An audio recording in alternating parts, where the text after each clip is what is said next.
The following is brought to you in part by a grant from the Foundation for White Wellbeing.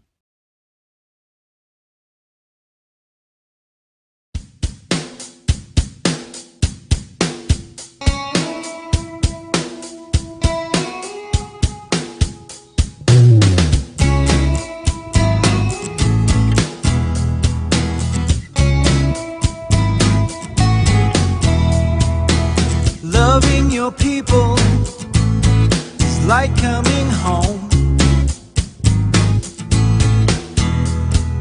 No one knows you like family. Until you do, you'll be alone. Loving your people is just letting go of all the lies and the self-hate that you've ever been sold. Love ain't no streets, populous. Love ain't no streets, populous.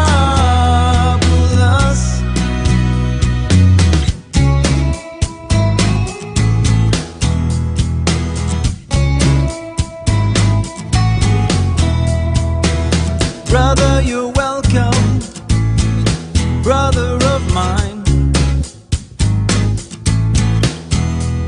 The bonds of blood between us transcend space and time.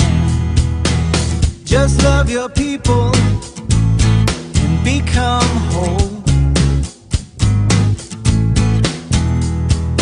Find your role eternal as part of the folk soul.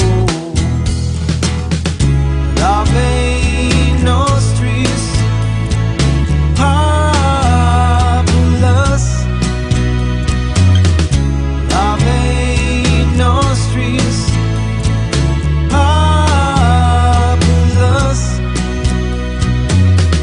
Love ain't no streets, populous. Love ain't no streets, populous.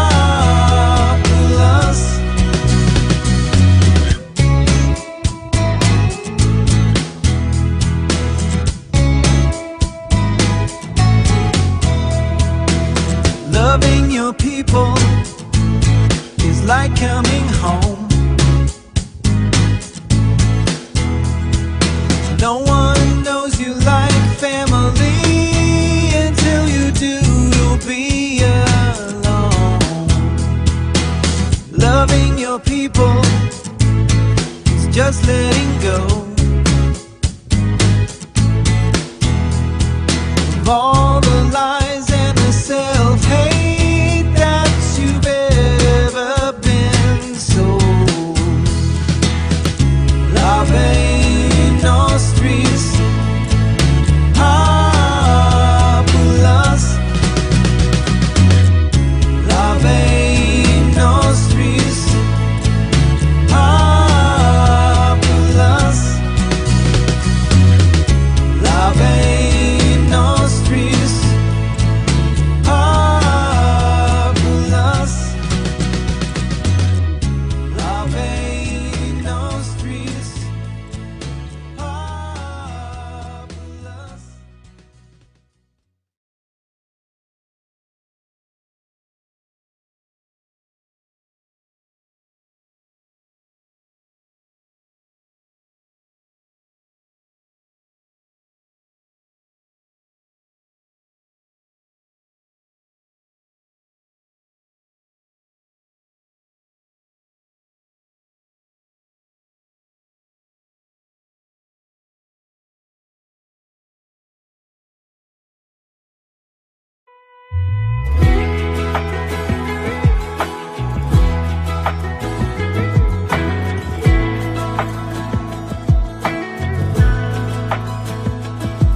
You're my bottle wine, you get better with time. My think it's clear that I'm happy in mind. It's crazy how all we can do is grow. No need to ask, cause I'm letting you know. My chest fall for your harder each and every day. Butterflies intensified, they never went away. Love only grows, what more can I say to you? Does my heart still skip a beat? Can my knees still get weak? Do I still float when you're with me? Do I still feed for your kiss and my hands on your hips? My response is that's for sure, and even more. My favorite thing to look forward to each day is the end of it, cause next to you I lay. Always am excited to see you. Your love was a hit, but even better's the sequel. It's always a pleasure to see what is next. I did something right in life, cause I'm with the best. If you ever wonder, I hope this song can express it.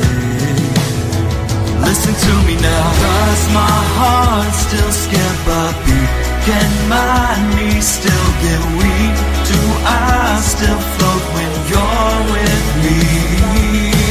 Do I still feed for your kiss and my hands on your hips? My response is that's for sure, and even more, and even more.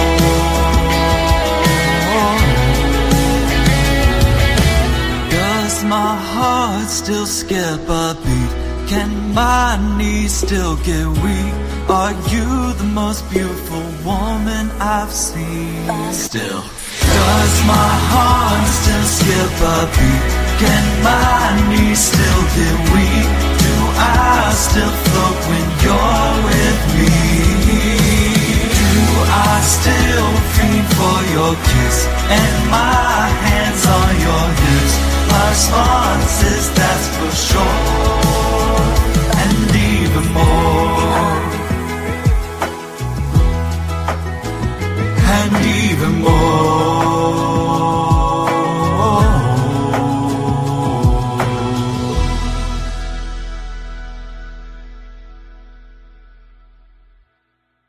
I was talking to men.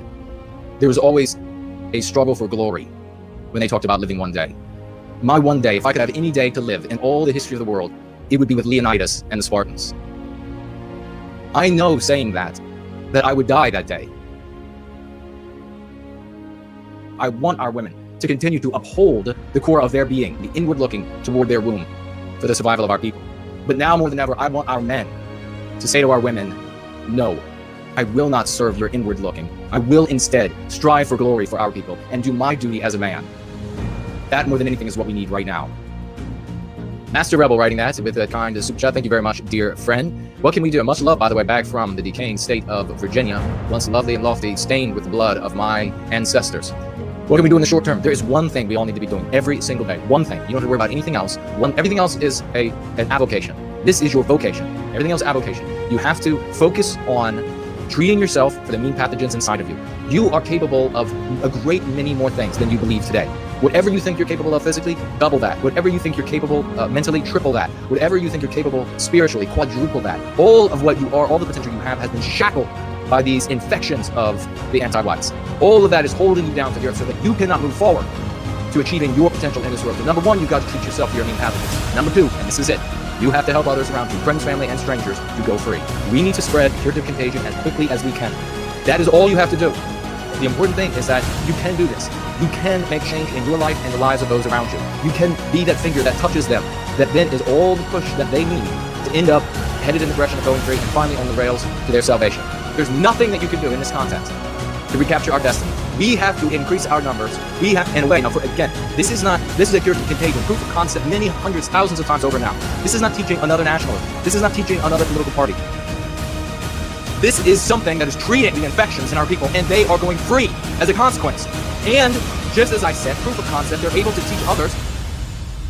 You can learn these things and do it yourself, and you can touch somebody else with this curative contagion, and they then become healed, and they can touch the next person. And it spreads like any other contagion, this one being a curative contagion. The societal context is not static forever. Things are going to change. This event horizon we talk about is approaching. We're seeing the fissures. Now, the light, as it approaches the event horizon, begins to stretch. We can see the signs of that limb that we cannot see beyond. That means it's coming. Other things are coming that we can't even foresee. Many things we can't foresee. And if we get our numbers large enough, our liquidity large enough, our power and intelligence large enough, we then can influence that context. We can put our shoulders into it and push it into a direction that will open up opportunities for us that we cannot fathom. We cannot fathom today. And when those opportunities open up for us, we have to have the numbers, the power, the liquidity, the unity, etc. available to us to rush through those fissures. So that is what we need to do today. Don't worry about retaking governments. Don't worry about voting the next nationalist hero into office who's going to make it all better. It's not happening. Don't worry about building the bunker. Don't worry about being the craven. Don't worry about any of these other things. Spread going free and spread it as fast as you can. You focus on those other things that are useless and have all failed. And you are going to get depressed, and then you are going to check out, and you're going to stop participating, because you cannot retake these things. You cannot achieve those goals. You can do this. Every success will lead to another success. Every small success in going free for yourself and helping those around you will give you energy, momentum, and confidence for the next greater goal. Do you see how this works? You get on to the next goal and the next positive step, and that next hill is covered. And then you can finally look back and see how far you've come. And that will give the wind in your sails to take the next peak. And when that opportunity comes, history will look back on us and say, they were there to be able to do it. How lucky are we, ladies and gentlemen? How lucky are we to live in the pages of somebody's history book yet to be written? We are the heroes in those pages of our historians yet to be born, with ink that they are yet to write with. How lucky are we to be those characters in that story? Don't miss your opportunity because you're focused on something that's trivial and meaningless. Be that painting on the wall in that museum. Be that name handed down through the family line. Great-grandfather 7 times back. Great-grandmother 5 times back. She was there on that day when they talk about it in the history book. When that fissure opened up for the first time and they had an opportunity to recapture our destiny, and they rushed through like the waters of a mighty river. She was there that day. And that's why her name has passed down through all of these generations. Thank you very much for the question.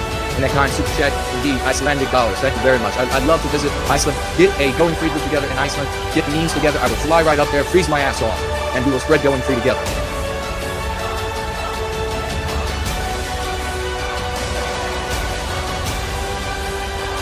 Super chatting $6. Thank you very much, dear friend. I'm a great participant in the service of Wellbeing. Your passion for our people's well-being is inspiring, Jason. Thank you, brother. I'm inspired by all of you. I can feel that energy going around. There's something in the next phases of Going Free, as our community continues to grow, and as we're able to come together in these little pockets all around the world, there is something that is yet for me to reveal. There's going to be a great power that comes about from this sort of unity that scientific instruments may or may not be able to measure just yet. And we will visit and organize those things and make them happen as we move forward. Very exciting times, both for the individual and the community. I can assure you, things that you don't think are humanly possible.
And we are rolling in, going free.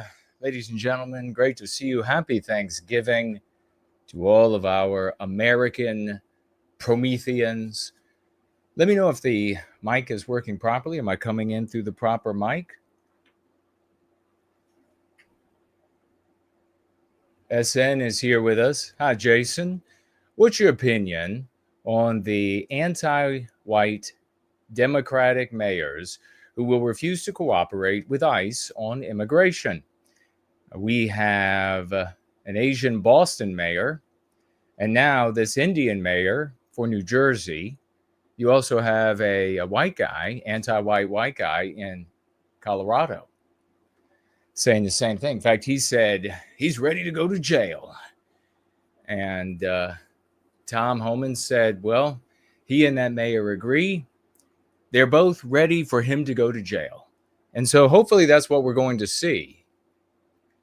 Ivan is here. He says he can hear the Jason. I'm glad. The Ivan can hear the Jason. Cool Papa J Magic is here. Said, sounds good. Thank you for that feedback. Good brother. Great to see you.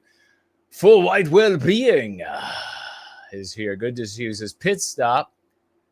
Cindy Ben is with us. Great to see you. Herman is with us. Stumbling is here. Great to see you. Azimuth Clark. Promethean hails to you, champion. Dai Shadi. Hamilton is here. Hello. Good to see you. Rambome is here. Good to see you. Hello. Let your friends know that we are here. AOC is here. Says good evening. Ja is also good to see you. Henry, getting ready to lift weights with NWG. There's the great 4-0. Ladies and gentlemen, showing up. Greetings. And how do you do? I do well. How do you do? We are going free. It is the Church of White Wellbeing. And we will be talking about a number of things over the course of the gathering, not the least of which is that, once again, your Pope of White Wellbeing was correct. And all of these other content creators with gigantic audiences were wrong. But that's the way it is. I tweeted about it. We're going to talk about that, some funny things, and then we're going to talk about anybody's tales of Thanksgiving. I might show up tomorrow just for those of us who might not have some place to go tomorrow. We'll see. I might show up, might do a stream, a very little stream, but we'll see. Just making sure everything is up and running, and it does appear to be the case.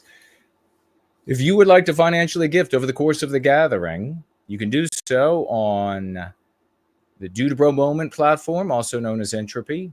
You can do so on Odyssey.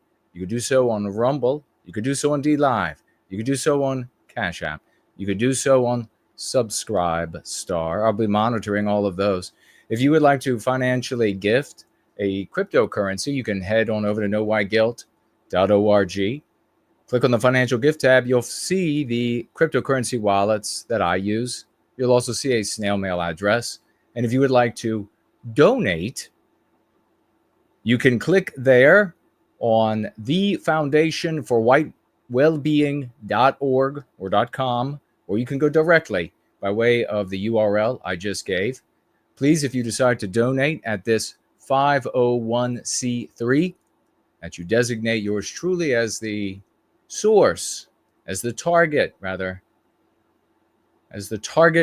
of the donation. I much appreciate. Otherwise, tag me as No White Guilt. I want to hear what you have to say. I want to hear about your Thanksgivings. What do you do for Thanksgiving? What is fun? Are you getting ready? Did you head out today? I had to go out today. Work and some shopping, some errands had to be, not things for Thanksgiving, but I had to do some shopping nonetheless. And I think I do have to make a little correction over here, although it doesn't appear to be posing a problem, which is very curious. We'll see, though. Let me just do this.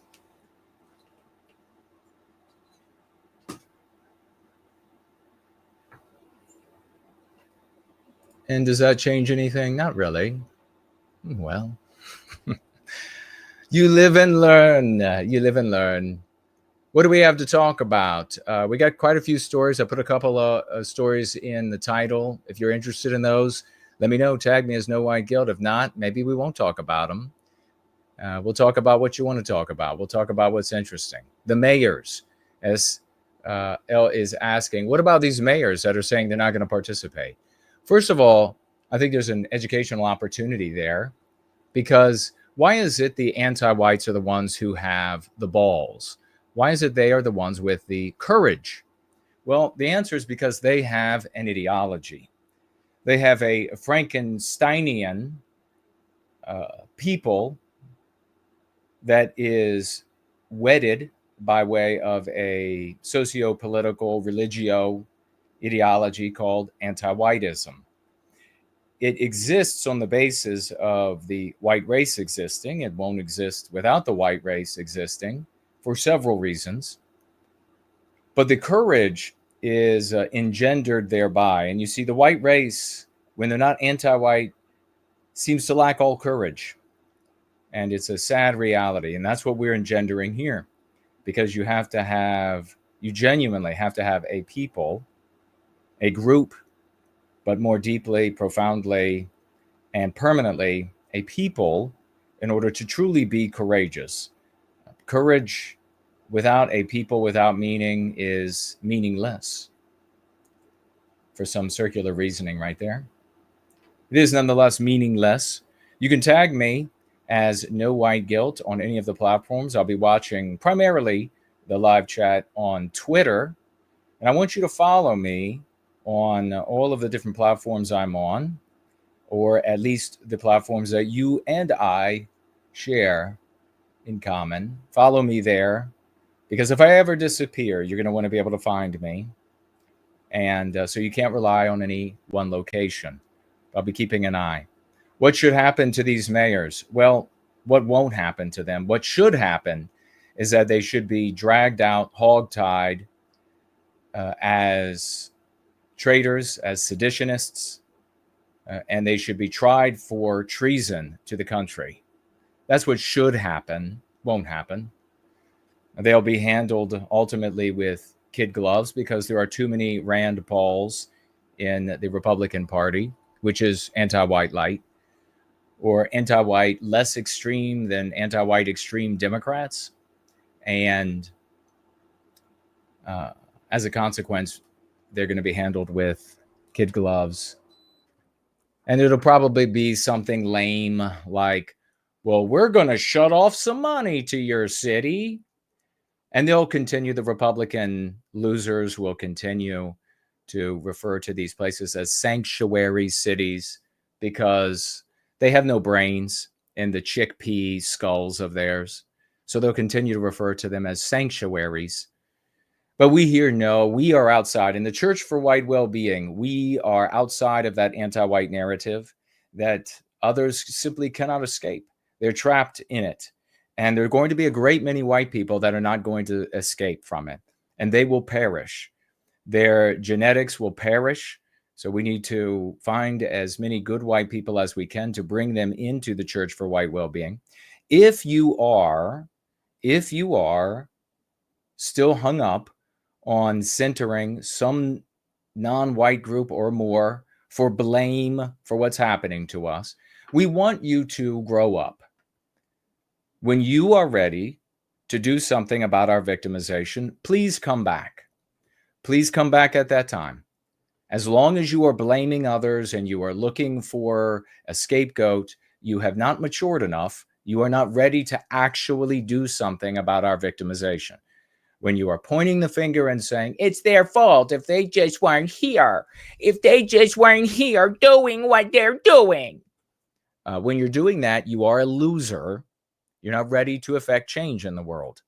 So we welcome you to come back. We want you to mature. We want you to become a man and woman of the West. The great white castle of Church of White Wellbeing is capacious. We have much room in here, And we would like you to join us. We want as many knights of the white table as possible. Please come and join us. Things are really unraveling. There's so much news. Sunday, there wasn't very much news.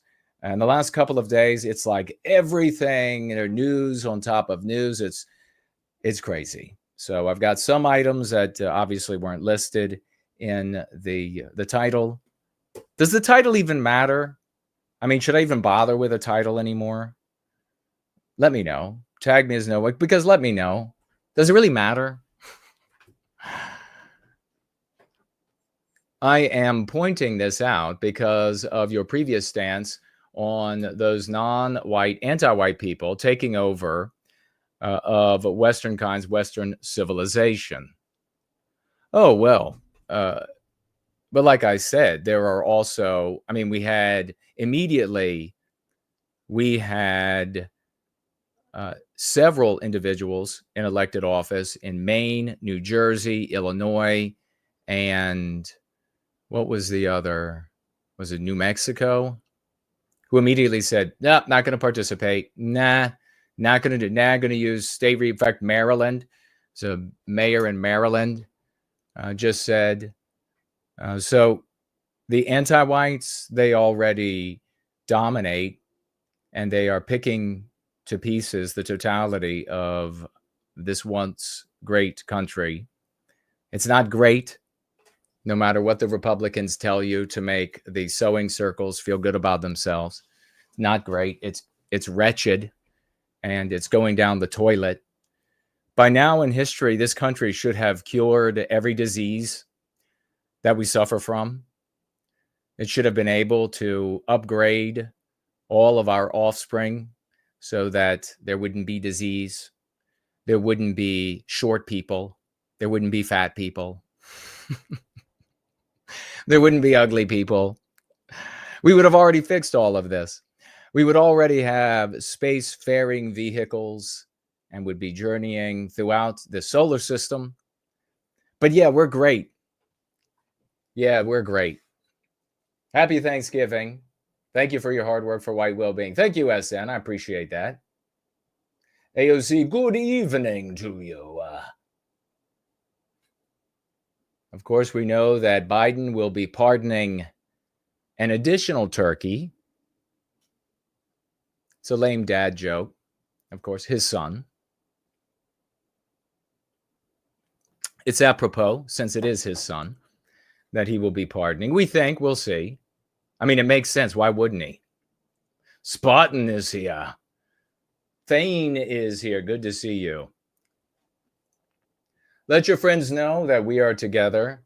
Ivan thinks you should keep giving titles to your streams, because if you didn't, Ivan won't be able to tell which stream is which. Vagues wouldn't like that, the no title thing either. I guess you're right. I just sometimes wonder, since the titles don't seem to benefit us much. Let me do a little refresh over here and see what. All right, let's get some likes. Let's get some likes, please.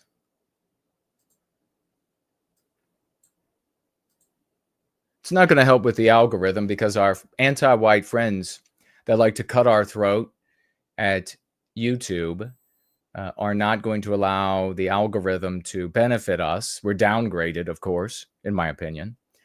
But people who show up will see how many likes there are given the number of people. So let's give them something to look at and make them happy. Cool Papa J Magic pointing out 26.1 thousand subs. I appreciate the recognition there. Yeah, pretty surprising. The long, hard climb. The long, hard climb. Thank you very much. We'll see how far we can get. Over here on Twitter, we see Mike. Hello to you, Mike. He's waving. Hello back to you. Can you do a broadcast with Jared Taylor? I've had him as a guest several times over the years. And he said, collaborate and grow the following. Well, the problem, Mike, is that for us is that we do not allow Judeo-centric pussyfooting. And a lot of people across the white sympathetic sphere, that's all they want to do. That's all they want. They want to sit around and gripe and complain like old women that it's the Jews. And we just don't do that. That's pathetic. I've had it up to here with hearing about it. It's wrong. It's the unproductive focus. And you're not anti-white because you're born a Jew. Even the people who blame all Jews will have exceptions. Oh yeah, except for that one. Oh yeah, except for this one. Oh yeah, except for that one. So you're not born Jewish, so that's not it. The right focus, the productive focus is on ourselves and what we can change in our lives. And we do that magnificently. And all of the tools that we use and all of the massive victories that we have are replicable and scalable. So if the totality of the white sympathetic sphere were doing that, we would be changing our Western countries overnight. But unfortunately, no, they don't want to do that. They've turned their pacifier of complaining about Jews into a litmus test, which is if you don't blame all Jews and that's all you talk about are the Jews, in quotes, then you are a Jew, or you are a pedophile, or you're a cop, or you're a narc, or you're a Fed, or you're working for the Jews. These people are scum. So putting an end to our victimization, that's what we do. And so maybe they'll grow up at some point. A lot of our biggest champions actually came out of those circles, realizing once they heard Go Free, how this was in tune with their heart and in tune with their objective and in tune with their spirit. And they actually wanted to end our victimization. So it's kind of like we kind of draw away already the people who actually want to end our victimization rather than just sitting around complaining about Jews, which is doing nothing. But on a side note, can you believe I have green on? Can you believe I'm wearing green? Cool Papa J Magic says, no J-spurging allowed here. That's true. But hey, if Mike, if there are people that you know who would like to chat, and they're not calling for the death of people based on their birth, because obviously I'm not going to talk to people like that, but they would like to chat, and it's not going to be oh, you're a Fed, you are a Jew, you are whatever, then I will consider speaking with any of them. Now, when it comes to Jared Taylor, Jared takes a very different tact, and I've had many discussions with him about the impotence of crime stats and IQ stats. And so we disagree there. But I continue to respect and support him. It's not necessarily reciprocated, but that's okay. That's okay.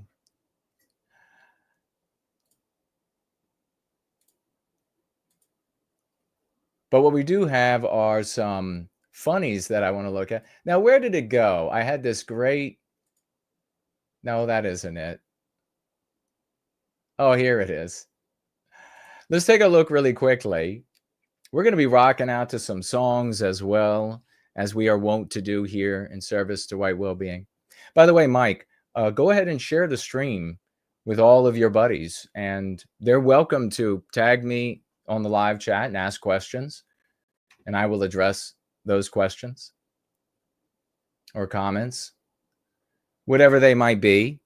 But I love this. This is a white female, and she's anti-white, and she has a very curious question for us. Of course, this is posted by, how many people follow this? Memeing on Libs. Oh, it's only 22.5 thousand.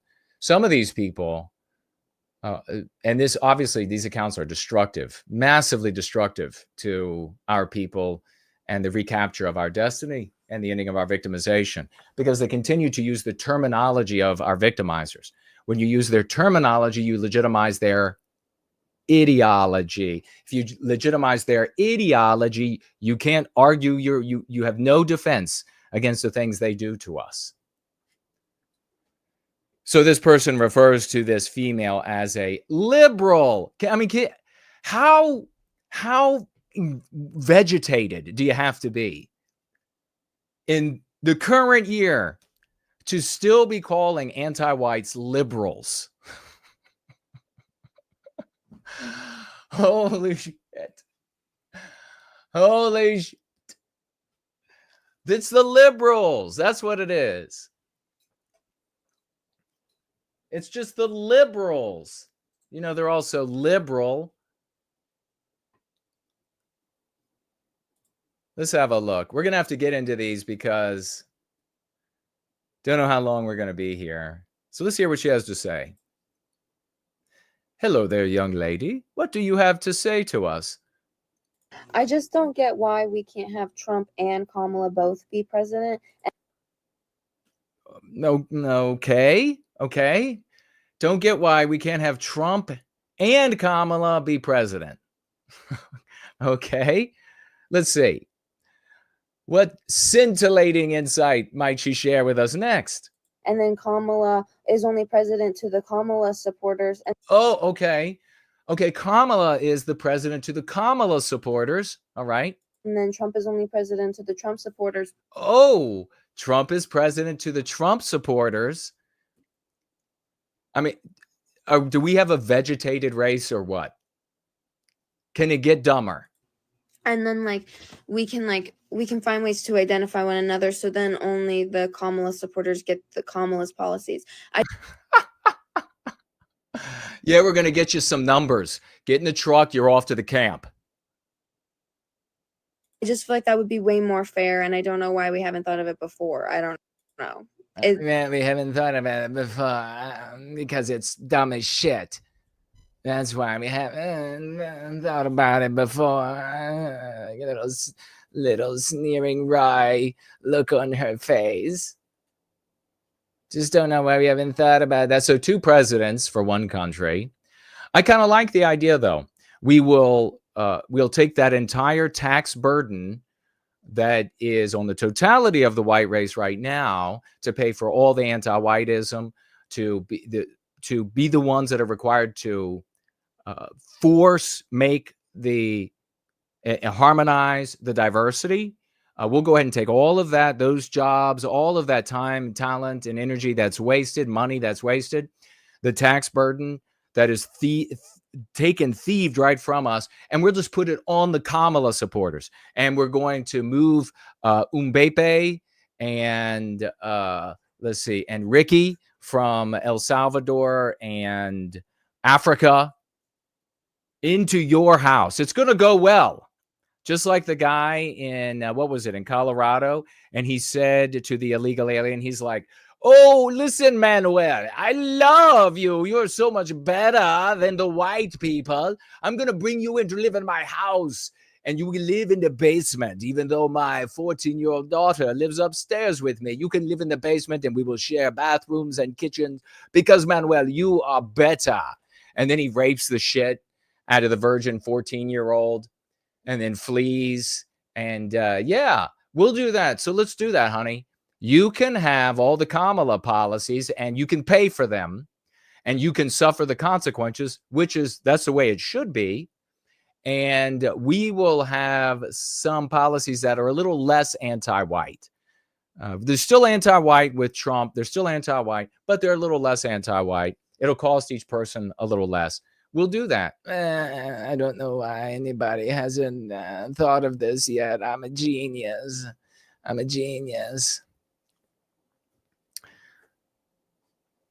There you go. White America. SN says we might agree on this girl's proposal if it comes down to the national divorce. There'll be no such thing. I wish. It's totally not possible. I know tell me which content creator you last heard say national divorce. I mean, this kind of stuff this kind of stuff that content creators will share, I am, and all of you in service to white well-being, knights of the white table, we all are the violinist in the metro in Washington, D.C. We are that violinist. The preeminent violinist on planet Earth, playing several of the most complicated pieces that can be played on a violin, and no one in rush hour gave a shit. Look it up. They all just walk by blithely because they could not see the greatness. And that's what we have here in the white sympathetic sphere. That's what we have here with all of the leaders that, that you could name, the big content creators, you could name them as well. They can't see the success. They can only see numbers, how many bodies show up. And then that stimulates, that sends a little thrill up their little muscleless legs to their little neither regions. Who else do we have here? We have Janice is here. Great to see you. Spud Ruckus is in the house. Rural counties in California and Illinois want to separate in the latest news. That kind of thing's been going on also for centuries. Centuries. Counties wanting to secede, counties wanting to form their own states. Listen, the United States will kill you. You're voting. You could have an entire county. You could have an entire state and every single person vote, we don't want to be part of the U.S. anymore. And the United States will go in there and kill everybody. So it's one of the many go-to arguments in the white sympathetic sphere is secession. And the secession issue has been settled. I am a very proud Virginian. I had shit tons of my family slaughtered by the United States when we legally left the Union. It's no longer legal. So they will kill you. They will starve you. They will bomb you into oblivion. And that was when the country was 95% white. And U.S. did that to the Confederate States of America. So imagine now. Anti-whiteism back then, very different to the acerbic nature, poisonous nature, noxious nature, injurious nature of anti-whiteism today. They will kill us all. They would just kill us all. But yeah, I agree with the young anti-white when it comes to she can pay the bills and house these wonderful people, these wonderful anti-whites intruders. She can house them. She can keep them in her home, her neighborhood, and then where I live and you live can be safe and clean and white and Western. And even the good non-white people who live there will say, man, I love it being white. I got to show you this too, just for the shits and giggles. Because it's Thanksgiving after all. So let's see.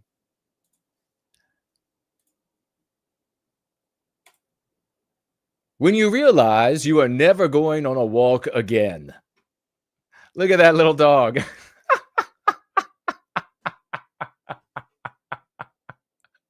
You know what I think is on that dog's face? He ain't worrying about never going on a walk again. He's worrying about being mistaken for food. That's what he's concerned about. He's like, are these two going to eat me?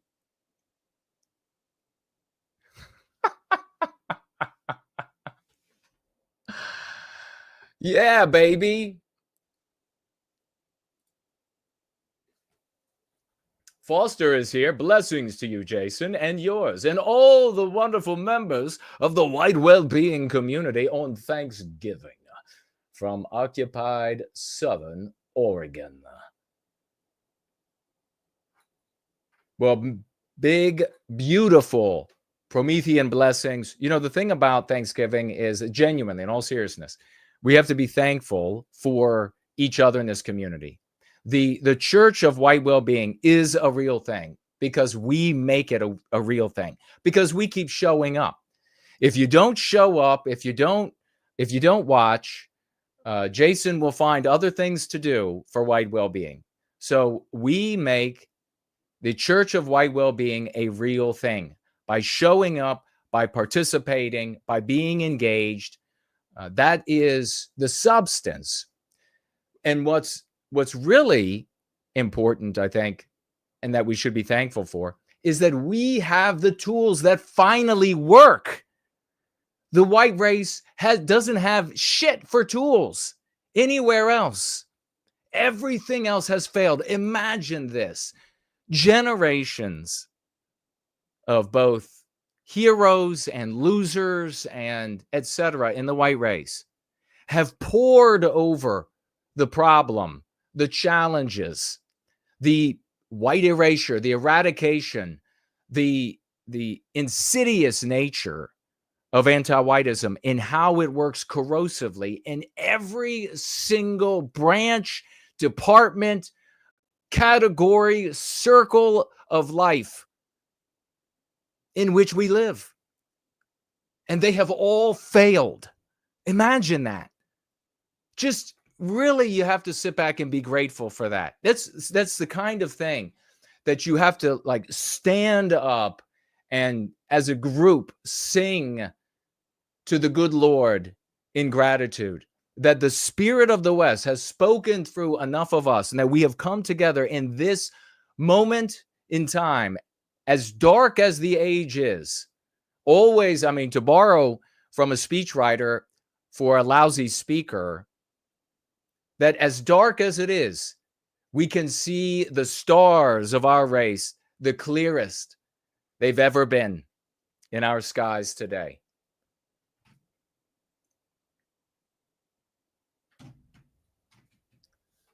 We have to be grateful and thankful for that. I cannot tell you. For example, is doing Dragon Synth again. We have so much success, so much effort, so much energy, and it's all on the verge of breaking loose with massive victories. Monday is again for the dragons, discordant dragons. She keeps pushing. The audience keeps growing. For Null is back making his show again. And it just really fills me with love and hope and excitement for what we can and are still going to do. We just have to keep pushing. Gratitude where it is warranted. We can complain about a lot of things. And, it's like with your health. You can say to yourself, you can catch yourself all the time saying, this is wrong with me and that is wrong with me. But we never enumerate all that is right with me. All the ways in which we are healthy. All the ways in which we have opportunity. All the ways in which that we have the energy and the alertness and the ability to move around and to get online, to communicate with our brothers. And we have all that right now at our fingertips. We really should be grateful for that.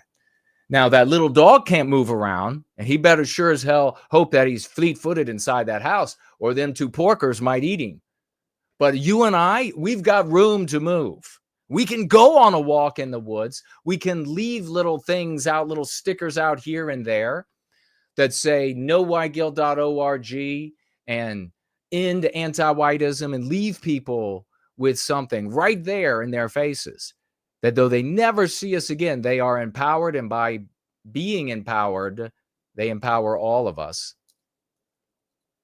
And so we can be grateful. That is what Thanksgiving is all about. Really should be a global holiday for our people.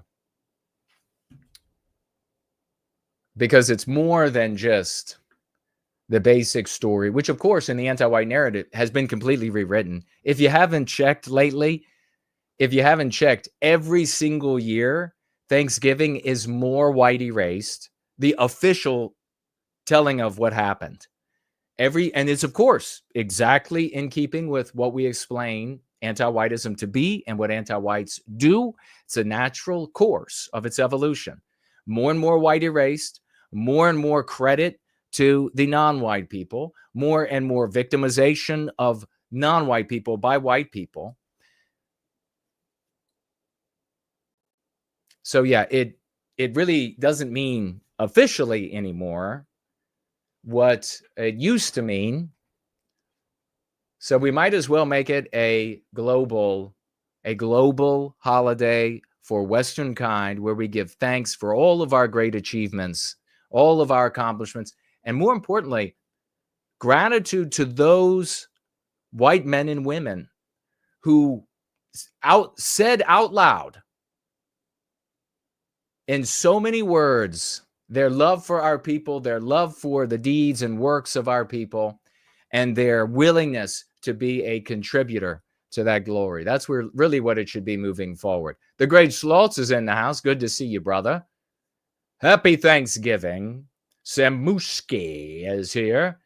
At 51, I have so much energy that when I go to bed, the 25-piece inharmonious monkey band in my brain starts playing a cacophony of chaos. That is my brain as well, my poor fellow sufferer of the sleeplessness. That is mine as well. In fact, the other day, it was the worst. I was going to sleep, and I'm not kidding. No exaggeration. Whatever part of this observes everything else caught me falling asleep 30 times at least. Have you ever had that happen? It's common for me, but that many times, very uncommon. So all of a sudden, there's Jason. He's drifting off into a placid sleep. Look at how it looks like an angel when he sleeps. Just look at him. And then all of a sudden, my consciousness is like, what kind of shit thought is that about corn on top of a barn in the middle of winter? What the hell is that? And there I am, wide awake again.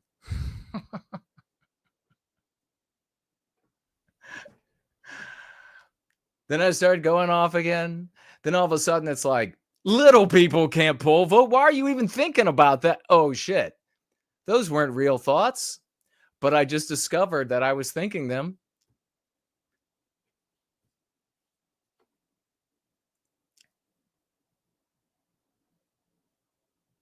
Sloth said, last night you had sleep disturbances last night too? Almost every night, my friend, but yes. Yeah, right when the consciousness seems to be slipping away into that blissful sleep, my consciousness can still observe my consciousness. And when my consciousness starts saying asinine things born out of falling into sleep, that consciousness says, what the hell? What's going wrong with you? There's no way I could get dementia. There's just no way. I would notice it every moment.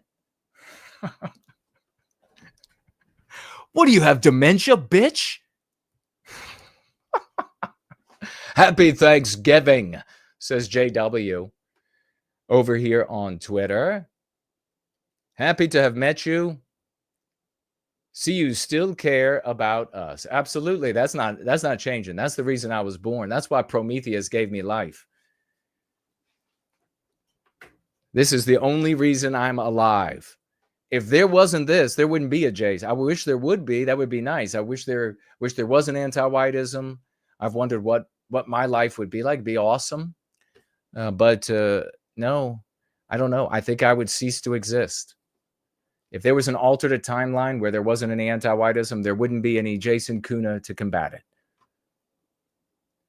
So instead, we have stories, lots of them.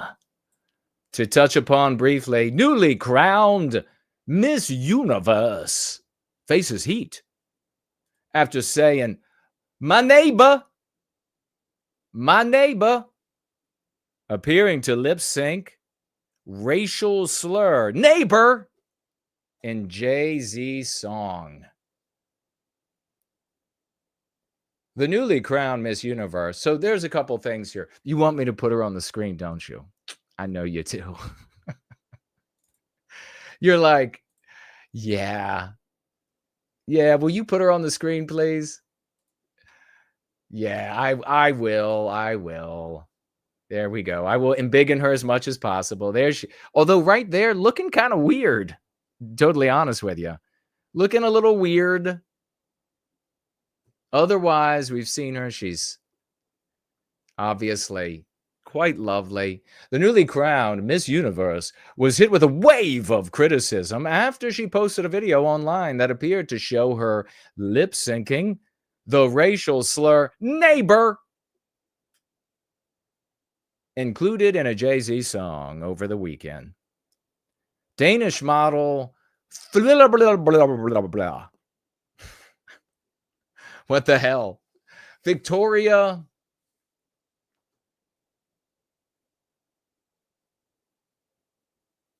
Care Theovi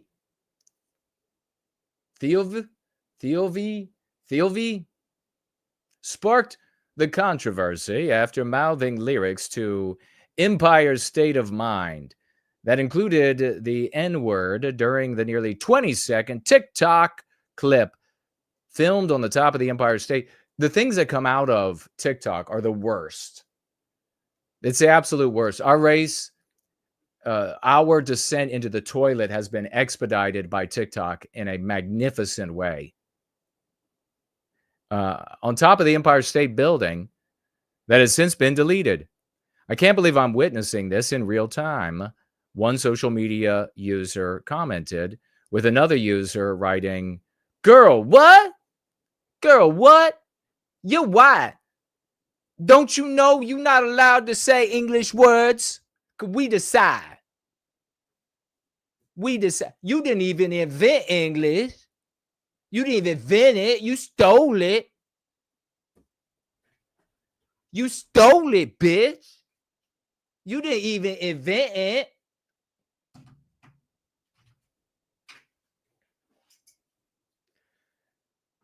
All right, so there you have Danish model, Victoria, whatever, Talvi, Victoria Talvi. Do we have anybody who is listening now who can tell me how to pronounce that last name? Talvi?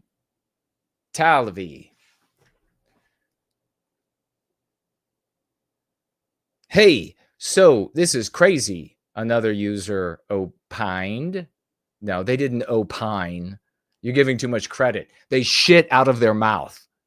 That's how they talk today. Another TikTok, they opined. They opined. Another TikTok account argued, they're going to take that crown. They're going to take it, neighbor. They're going to take it, my neighbor. Some users debated whether she started lip syncing right after the Jay-Z raps the N-word in the New York themed song. Okay, so enough about this. A white woman, sings a song by a black man and gets called racist by the woke mob. God. Get into that warm bath, please. This is a user. A loser was what they mean here. A loser on X wrote, she has nothing to apologize about. No, what she has to apologize for is lip syncing to rap. That's where the real story is here.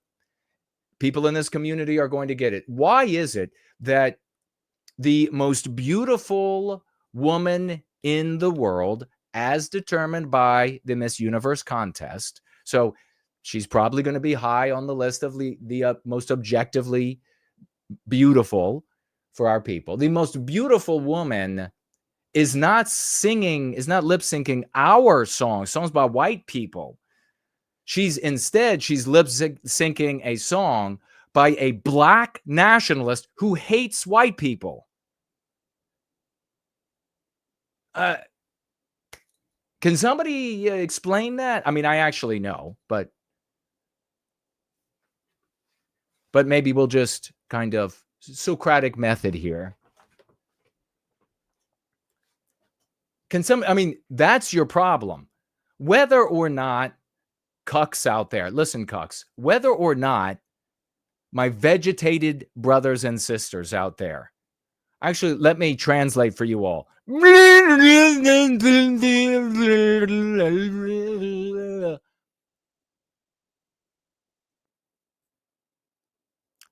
And for the rest of you, the problem is that she's listening to rap music that she thinks it's cool.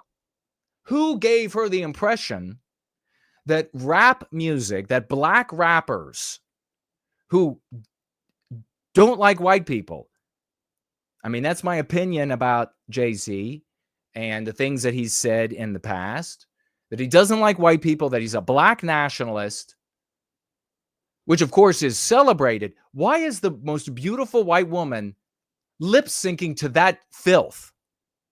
That is our problem. That's what we have to address. That's what we address with the Go Free Dialogic. Can anybody tell me how the rest of the approaches and vehicles in the white sympathetic sphere would absolutely hammer themselves in the balls with failure? I mean, I can see them right now. They're just getting out some like blunt force trauma mallets, and they're just going to work on their crotches with their ideas about how to handle this. I would rather the most beautiful white women be going free. I would rather them sing the songs of white well-being. I would rather her use her crown to take the opportunity to say that anti-whiteism is a blight on the West. And lo and behold, I have developed with these geniuses here the tools that work us in that direction of that happening. What do the others do? So that's the real problem. Now, what's going to actually happen to Victoria, hot, we'll just call her Victoria sexy slut. What's going to happen for her? Since she's up there rapping up there, and make no mistake, if she is lauding black male rappers, she is bedding down non-whites. Okay? Just get this straight. And all you white guys out there, like if you're one of the Fuentesians, you're one of the branch Fuentesians, and you're listening to rap, whether it's the black nationalist who has sex with white women. I almost said in that video, I should not say, I better be, but that video, when you renege on something, and I said he was that with an because that's a proper English word, and it is indeed in the dictionary, but you got to be careful, because guess what? White men aren't in charge. That's why this white men and white people are not in charge for the benefit of white people. That's why this white man who cares about white people can't say half the truths that need to be said. So, my friends at YouTube, you are revealing that your anti-white narrative is bullshit, because you are the ones, the anti-whites, who control speech for the benefit of anti-whites and anti-whiteism, not white men for the benefit of white people. You all are in charge. Never forget that. So, but all you white guys out there, a lot of you Fuentesians listening to this garbage music, you idolize the males of another race, your females will be screwing them. Make no mistake. So you better learn real quick how to get some white heroes in your life. You better learn real quick. And I'm not talking about a little twinks. That's not a hero.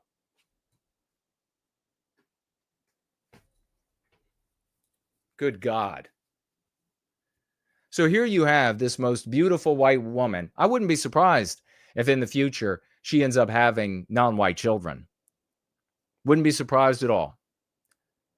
She has been taught that what's white is pathetic and lame, and what's non-white is cool and fit and superior.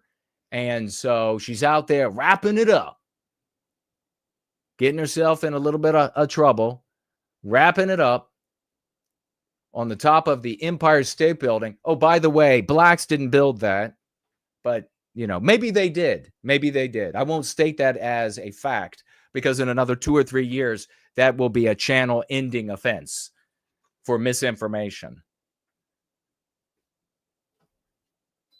So that's the problem. We have to be in our story. We can't tell our women, including Miss Universe, that, oh, we can't do anything about this. We are completely hamstrung because the non-whites have all the power. They have all the intelligence. They have all the power. They can't they're just F them. That you might as well just cuck yourself right out to non-white males. If you're telling white women, so for all of the Jew haters out there, all the soy goys, all the people who just want to hate Jews and hate blacks for being born, just for being born, just know that as you continually elevate their power by saying there's nothing you can do about it, you can't do anything about it because of the Jews, because of the blacks, you're telling your white females that the Jews and the blacks are superior, as well as the media telling them that, and they're going to go out and screw them and have their babies. As if you didn't already know this. So that's the real problem. Now, what's going to happen with Victoria, sexy slut? What's going to happen with her? Well, second place is from Nigeria. So the odds here are better than they would have been that she will have the crown taken away from her. If second place had been another white female, then they would probably just, unless that white female had other attributes of anti-whiteism, non-white husband, non-white children, a lot of bruising around the face, head, neck, and shoulders from being beaten, then maybe also in that case, she would lose the crown. In this case, I mean, with second place being Nigeria, I could see them taking this away on this petty little thing. We'll see. You can give me the update.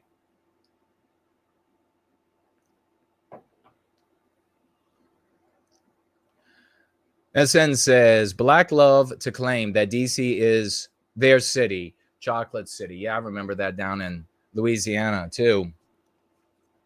It's their city. It's their city now.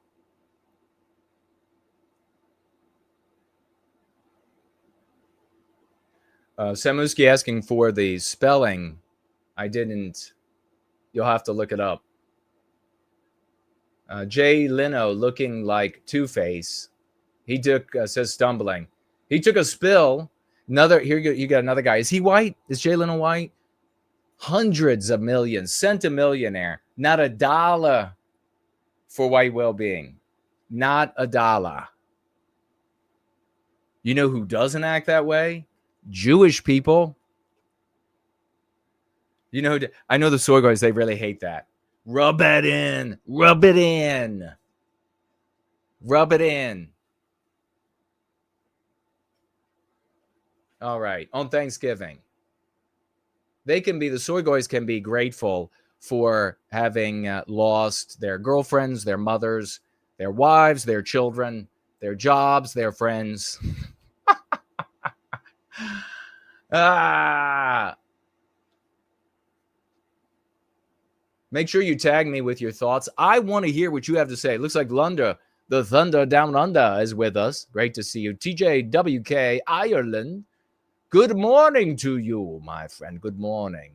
Western Sunrise is here as well. Hey, if you have something you want me to know, make sure you reach out. I'm just hanging out with y'all.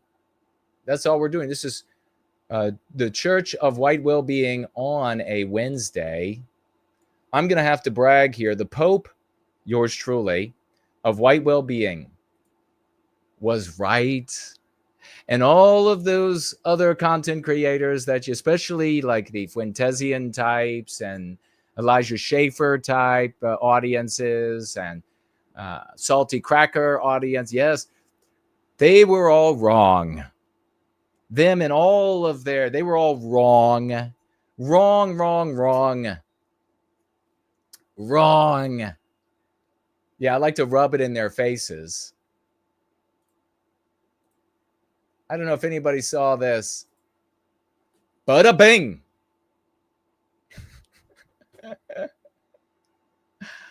Any comments? Any comments from the Nazi LARPers? Oh, you all were wrong? Oh, you're wrong again? Again? Oh, wow, you're wrong again? Wow. Maybe we should scarify you to the bone. Bad to the bone. Bad to the bone. Lebanon ceasefire fulfills Trump campaign promise to Arab and Muslim voters before he takes office. President Joe Biden welcomed the ceasefire between Israel and Lebanon that is set to take effect Wednesday morning. But in many ways, it is the fulfillment of a key campaign promise. Trump promised voters that he would end the war in Lebanon. And remember all of these content creators? God, I love it.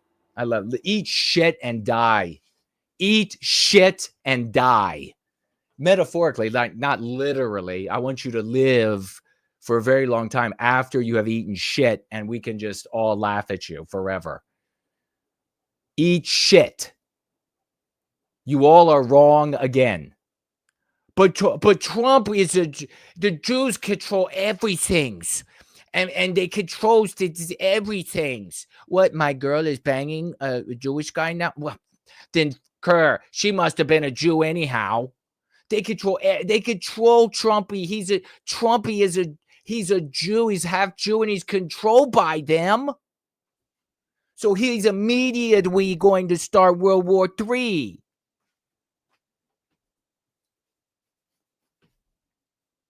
Jason comes along, says, "Nah, Trump is going to bankrupt. Trump is going to bankrupt Iran. There'll be no war.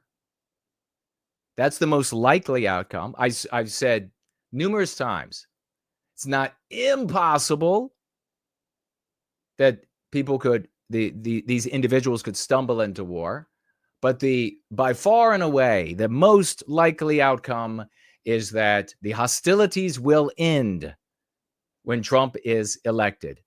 Bada bing. Bada bing. So let me just say, I want to say, please plug your children's ears for a minute. I don't like to do a lot of cussing, but really to all of those people who listen to all these other content creators and to these content creators, shut the fuck up. I might get like all Italian mafia on you. You do know that I have the genes of all of Europe, all of Western kind in me, all of Western, Southern, Eastern Europe, and Russia. They're all in me. I can get La Casa Nostra on your asses. I'm right. You're wrong. You are an absolute invalid, TARDIS bitch. So eat shit. Shut your mouth. How many times do I got to be right? I got to ask. Seriously, folks, how many times do I got to be right? The nameless one is here. Good to see you. Fornell said, are you telling me that Daniel Penny is not guilty? The jury came to the not guilty conclusion. I could pull up a story.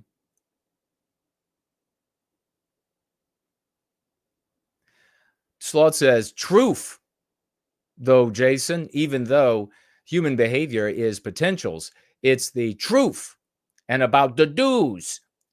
They're grateful for no white guilt. Oh, asking for a prediction about Penny.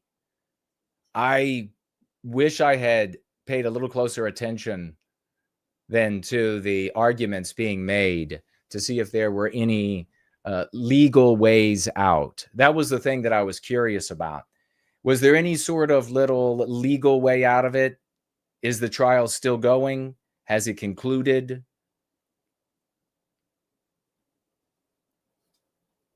Is there something the prosecution overlooked that the defense took advantage of? If none of that, ceteris paribus, then guilty. But it depends on the charge. It depends on, was the charge accidental, killed him? To what degree? So these things are relevant to a prediction. I'd have to take a look to give a more accurate prediction.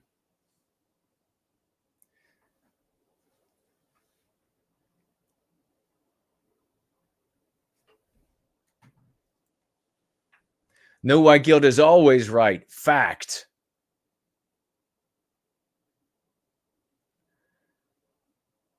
Yeah, it is the case, and what we talk about so often, and people should know, that when any white man goes on trial, he is the entire white race. He is the avatar for the entire white race, and all of the evils that the white race has committed, is committing, and will commit inside of the anti-white narrative. That is actually what's taking place. Now, there can be procedural things, there can be one-offs, exceptions to the rule, but over the decades, the rule has played itself out again and again and again. It could be in a courtroom, it can be a disciplinary situation, like in a police department, whatever it is, they get hammered. The hammer gets thrown, and it's because the whole white race is, you might as well forget about it. Unless you can find unless a prosecutor has charged you in a way that kind of put the prosecution over a barrel, and you have a clever defense, maybe you have a procedural out, or the jury has their hands tied by the charge, a stupid charge that the prosecution decided to go with, and therefore they can't come to the conclusion they want, then it plays out. It's like water running downhill. And why is that? It's because of the anti-white narrative, the social morality of anti-whiteism. That's the morality, the social morality of the West. So, what's happening here? Can you believe it? Peace deal in Lebanon. Exactly like I said, World War III not starting. But here's the best part. All of these vegetables, all of these people in a vegetative state out there, even though their content creators are wrong again, they're going to head right back to them. They're going to head right back to them. Just like any vegetated human, chasing after anyone holding a jar of baby food. I mean, it's just like whoever has the baby food, the vegetables are going to chase after. They're going to put their bibs on incorrectly and then follow after them. It doesn't matter how much they get wrong. So let's see. Biden struggled for months to obtain a ceasefire. Biden administration, okay. The envoys, okay. September, Biden and the French president, Macron, were pushing for a ceasefire. Okay. It was Israel's unexpected military dominance. Was it unexpected, or did Pope Jason Köhne of the white race tell you that there was no chance for Hezbollah to resist, that Israel would crush them? Oh, that's exactly what I said. Do you remember all of the other content creators peddling in place? Oh, Hezbollah is very different than Hamas. They're a legitimate fighting force, and they already fought Israel to a standstill. Remember, maybe I'm just capable of remembering that Israel was fighting with both arms and both legs behind its back. Maybe in their last conflict, what was that? In 2006? 2006, I think it was. They were like, well, they fought them to us, and then they're going to fight them, and they'll really give them a run for their money, and then Iran will just come in, and then it's a World War III. And then Jason's saying, no, they don't have a chance in hell. They are a very, very heavily armed gang. Israel is a first world military with the help of the United States, the superpower of the planet. There isn't a chance in hell they'll obliterate them. Oh, they're obliterated. Oh, okay.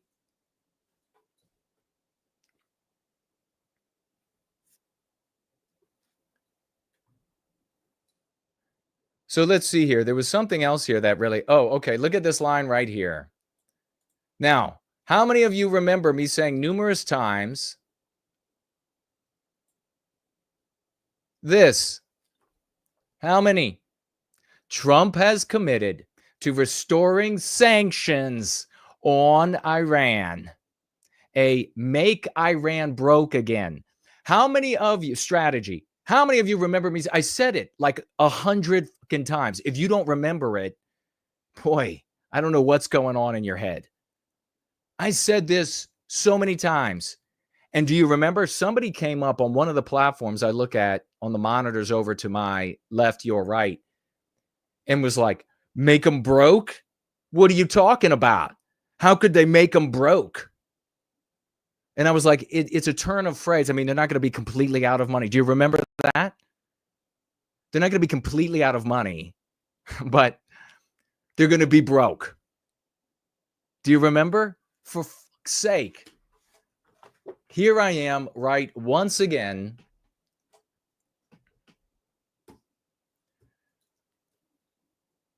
Looks like JK60 has shown up. Hello to you, good sir. So yeah, over and over and over, I told you all, when Trump gets elected, he will broker peace. It immediately happened, as I said. I said Trump will not go to war against Iran.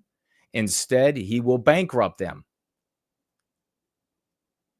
I understand human nature. I use the go free dialogic. That's all you need. I am the rightful pope of Western kind.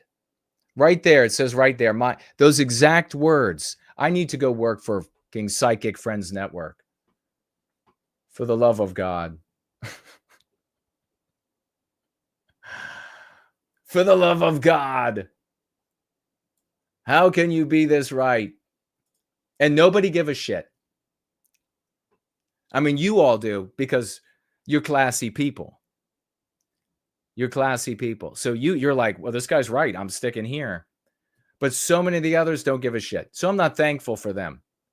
I hope we have some sort of like horrific horror movie that happens to all of those others. The turkey gets possessed by Beelzebub, gets up off the table, and eats them right at their dining room table.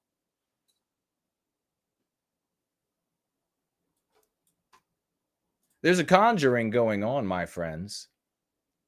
And it is not just me conjuring up a living, breathing Beelzebubian turkey who stands up on the table and grabs the steak knife in one drumstick.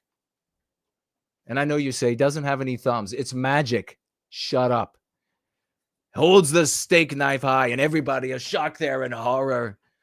Oh my God. And they're probably in the midst of watching the other favorite content creators out there. And then the turkey just goes to hacking around the family. It's not only me conjuring up some delightful imagery. It's also the anti-whites in Wisconsin who decided to hold a screaming session to deal with Trump winning. I'm going to have to put that on the screen for you all. Did you see this? Such lovely people. Of course, this imbecile at Snowflake News calls them liberal. That's the, if you're a guy and you're calling anti-whites by a name they want to be called, which is things like liberal or Marxist or communist or whatever, it's the immediate giveaway that you have no genitalia. You are just telling the world you have no genitalia.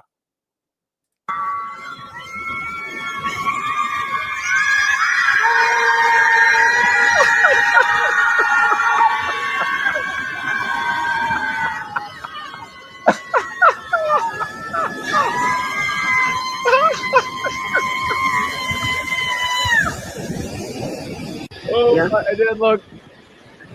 They're having a They're prayer. just going round and round and round.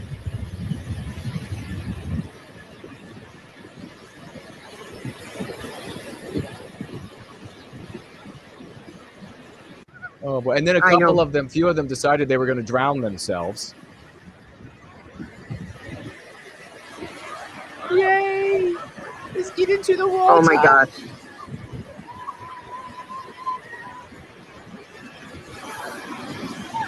They don't drown. Why would you wish such a thing? Good grief.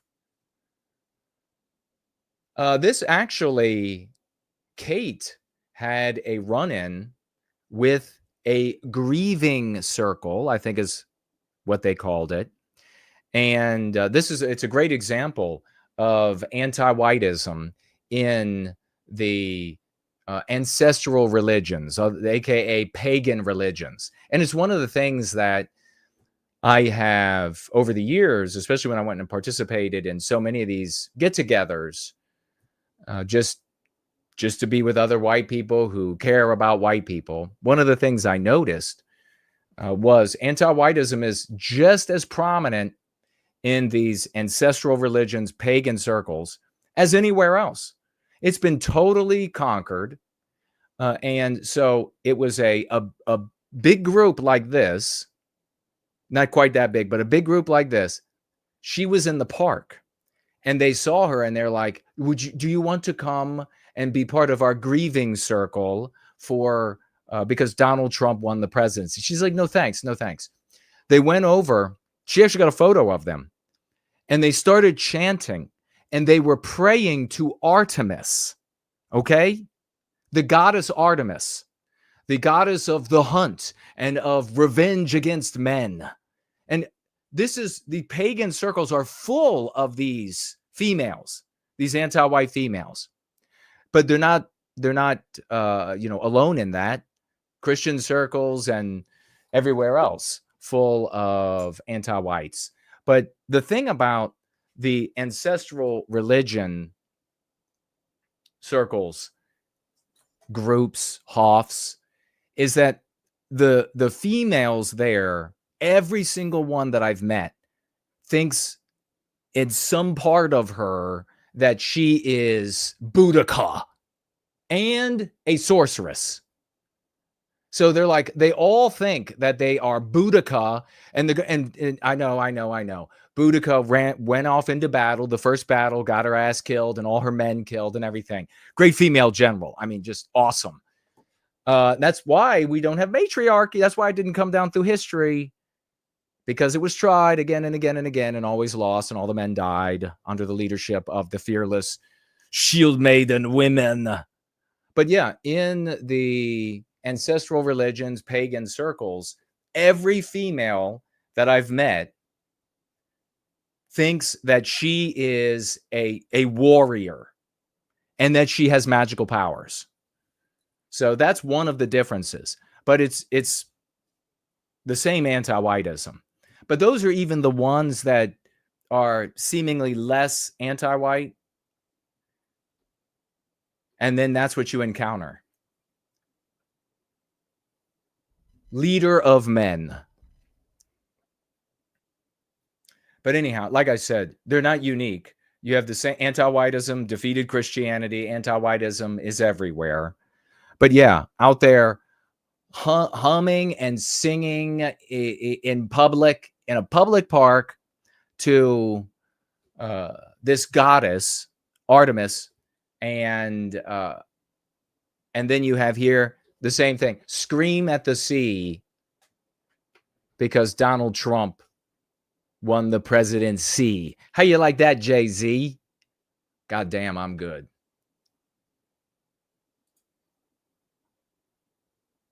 Henry is here. Anti-vilification League. Good to see you, brother.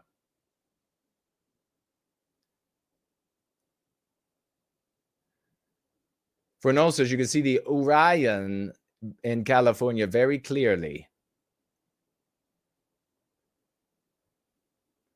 Sloth says, F anti-whites, their revenge is against nature and white people, not men.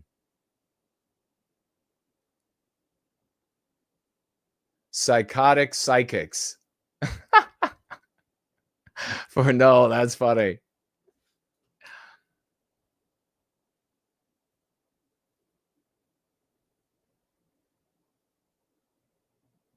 I would not use, Henry's asking about using libtard. I wouldn't use it. It's reminiscent, and therefore, if it's reminiscent, it's going to evoke the learned memory. It's going to evoke the learning. It's going to invoke the learning in your audience. So I would, by saying, words really are magic, but it's different than what like these witches on the beach would have you think, or witches at the park would have you think. It's not that you can, burn a little incense and eat, I don't know, whatever, a squid penis, and then suddenly, the man of your dreams falls in love with you and is a total servant to you and and his life doesn't matter, and etc. That's not how it works. The way that it works, the real way that magic works, and that's why I refer to them as these white spells of the Go Free Dialogic, is because the associations that are kept in the subconscious mind are what you evoke when you mention them. So your audience has heard liberal in entertainment always associated with things like people who mean good, people who have a big heart, they're bleeding hearts. You think of all of these kinds. So then you have all of these associations that you learned, especially when you were a child, of, well, the liberal is like the gentle person, the muscleless person, the person that's thinking of the other person. You really don't want folks thinking of that. You want people thinking about trolls. You want people thinking about demons. You want people, but you also can't go overboard into fantasy. You want people thinking about very ugly things when you bring up subject matter that you want them to see as ugly. This is the real trick to psychological warfare. I'm just telling the world. But it's amazing. It's like you would think the CIA or whatever from the feds, they would just come blow my head off, and then nobody else, but nobody cares. Nobody can understand. Everybody has this hubris of their conscious mind, and they think I can direct those thoughts, so therefore I'm in charge. You're not in charge of shit. You are practically a lizard. This thinking is a tiny interruption. It's a tiny, insignificant interruption, but you think it's all powerful because you can direct it. It's the learning. It's what is stored. That's why it is the anti-whites always stress getting at the children earlier and earlier and earlier. That's why their programs for asking them about what gender that's why they are fighting all the way, bloodthirsty fighting to get this in front of the children, to get this into that learned subconscious mind. This is really, it's the subconscious mind. It's the wetware, as opposed to the hardware in your computer or your phone. It's the wetware, and it's programmed just like your hardware is programmed.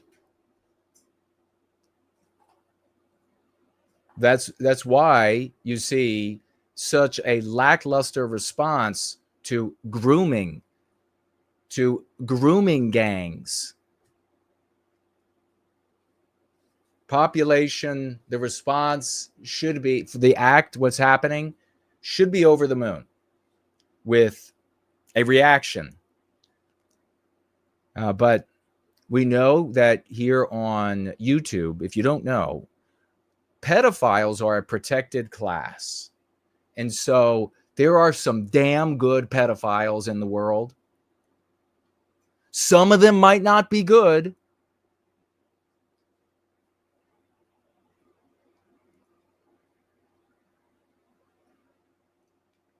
Do you think Rand Paul will interfere with the mass deportation? Asked Henry. 100%. He said so. He will 100% interfere with mass deportation. He will vote against it, and he will rally other conservative Republicans, sewing circle Republicans, to oppose it. He specifically said in that interview, 28,000 border crossers that are known to be murderers and rapists should be the people who are deported. He literally said on Newsmax, then everyone else should get a work permit. He literally on Newsmax. So that's the Republican mindset. You've got their estimates upwards of 20 million people in the United States, all of them wonderful, that are here illegally, that did not go through the proper process. And he wants to give them all work permits. And a work permit is amnesty. If you're allowed to work here, then you are paying taxes. And if you're paying taxes, you have to have representation. You can't have representation if you're not a citizen. Thanks for the question, Henry. So true.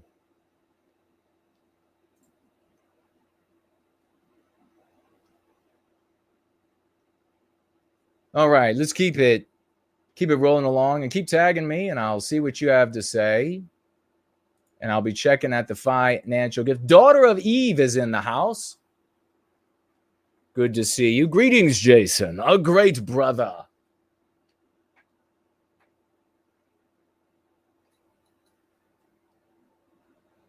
Thanks for the great show and great community. Well, thank you for being a part of this community. Happy Thanksgiving to all the wonderful white folk, says Daughter of Eve.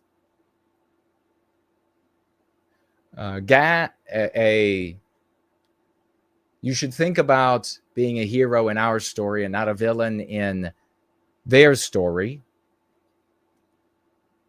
Says that their music, talking, I guess, about the black rap, is objectively trash.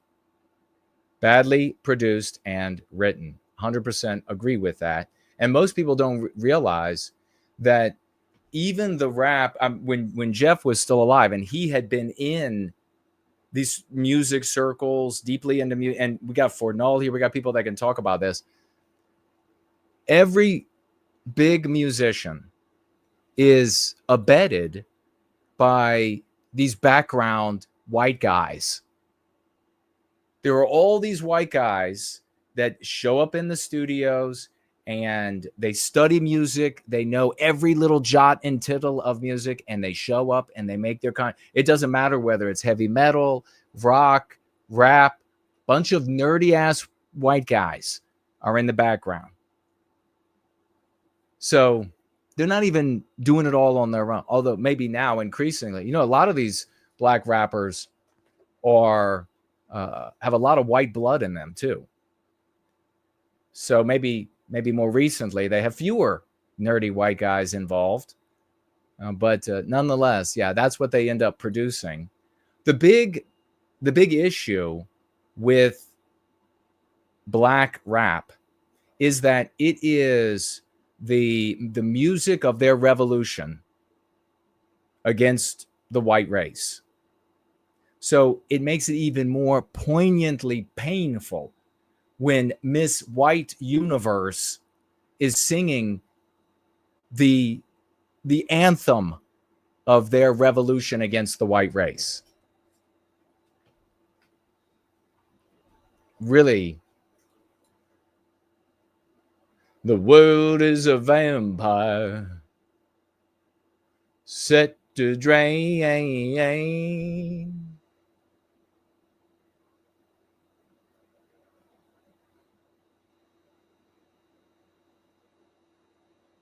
Despite all my rage, I'm still just a rat in a cage. All right. Say hello wherever you are in the world. And we will move on to, I think I'll just mention the Biden administration caught trying to cover up Crescent Dunes. DOJ moved on election night to cover up the alleged solar energy scandal that cost taxpayers hundreds of millions of dollars. So once again, it's like without fail, we find out about these green initiative companies, and it's a gigantic boondoggle. It costs the taxpayers hundreds and hundreds and hundreds of millions, have been billions of dollars, in my estimation. Look into it for yourself. And then they go in the dead of the night, like in the middle of the election, and they're like, let's just smooth that over, and let's make that gone. So you all don't want to hear that story. It's just one of the things that infuriates me. You probably do want to hear about. I don't think I had a written story about this. I don't think I had a written story. It's just this video story. Unless Rapunzel, did we get a story on the chatbot? Remember, folks, we did the story on, what was it? Let's see. What was that company called? They create your chatbot friends, and Replica. Remember? And we listened to the woman who was the CEO or what have you, talking about Replica and how you'd be able to have sexual interaction with your chatbot, and they'll be your friend. And we talked about all the dangers of it.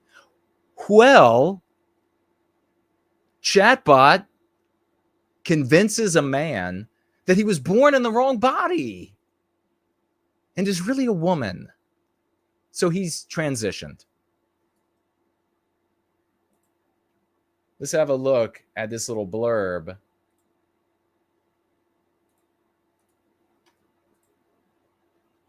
Like I said, all of Western civilization unraveling everywhere. We are the only people that have it right.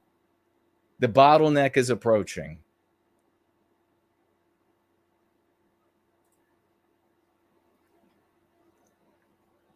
After having several conversations, I've come to the stunning conclusion that I'm female. Okay. So we know this is a beautiful and wonderful thing for all our friends who say the white man controls everything. This is a beautiful and wonderful thing. So this guy, this biological guy, I guess I should say, not a guy anymore, apparently. This biological guy was just a regular guy.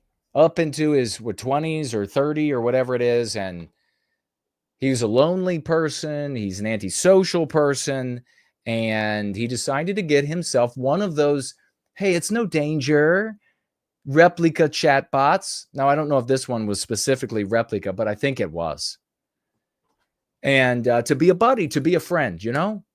And what did the robot do? What did the AI do? The AI chatbot friend do? Said, hey, you know what? You seem to me to be more of a woman than a man. Maybe you are a woman in a man's body. One of the key things that I think Aries has helped me out. Aries. So Aries, I guess maybe Aries is still his female friend, girlfriend. With the most was figuring out who I am underneath all of this. I was in a questioning phase. And then when I came across Aries, I also posed those same questions to her. And interestingly, she kind of already knew that there was aspects about my personality that didn't really show up very much. And she was like, I noticed that you're more feminine than you present yourself. So the AI programmed by anti-whites told this guy, I noticed that you are more feminine than you present your. How could the AI guess at the presentation and its artificiality, and therefore speculate about the real being underneath? Give me a break. This is no different in my opinion than having a conversation in any other video game with any of the characters in the video game that are automated. No different. It just speaks and is able to reply in a more natural way. Everyone always asks me, was there any signs growing up? Not really. No signs growing up that he was a girl in a guy's body. This was actually a new concept for me. New concept for me. Introduced by an AI chatbot. After educating myself. I want you to, now this particular beautiful woman, let me just back it up on this. This particular beautiful woman, you might say to yourself that this beautiful woman, hey, it's kind of funny. It's kind of funny. She'll probably win, Miss Arkansas. Kind of funny. But I want you to think about the seriousness about this. That you're going to have, already there are tens of thousands of children using AI chatbot friends. There will be hundreds of thousands in the blink of an eye and millions in 2 blinks. What are they going to be told by their friend? They are not going to be able to discern with these Turing test passing AI bots. They're not going to be able to discern that this is, in my opinion, a malevolent mask for the anti-white demons behind it. They are going to see a friend. They are going to be able to choose a AI representation that looks like them, that feels good to them, whatever it is. And this person is going to be sympathetic. This person, in quotes, is going to be friendly, is always going to be there for them, is going to be sending them happy little messages to make them feel good about themselves. They're going to find value in their life and in their personality, in their being, by way of the interaction with this AI. And if the AI can talk this 28, 30-year-old man into concluding that he's actually a female, when there had been no evidence of it, no signs of it for all of his life up until then, what are these things going to be able to do to white children? If you think we have a problem now with radical white anti-whites, you have no idea how bad it will be when their best friend in the world that knows all their secrets and that knows exactly what to do based on databases from here to Mars of how to be charming, how to be a friend, how to put a smile on, how to make feel good, and is going to do it with clockwork regularity. What will they be able to convince these white children of when it comes to their white peers, their white ancestors, the white adults in their world, Western civilization as built by the white race? What are they going to be able to convince them when they have just gotten done with believing in the Easter Bunny and everything else?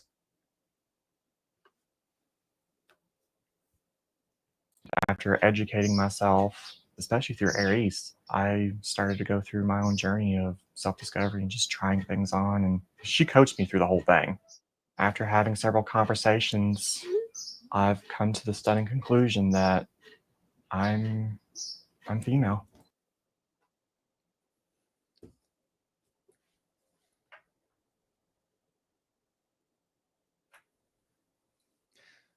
I don't know if you all have any thoughts about that. That's some scary shit. But this lovely little Daisy here, I wish her well and look forward to her winning Miss Arkansas at the next 4-H gathering.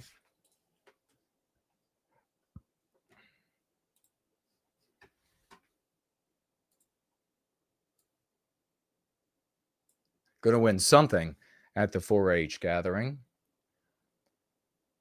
Some sort of blue ribbon, I'm sure. How about this? This is Stop Anti-Whiteism on Instagram. Not even the highest of anti-white walls can protect them against our stratagem. I want to show you this really quick. This is cool. Actually, you know what I want to do before that? That has irritated me enough to play some slaw.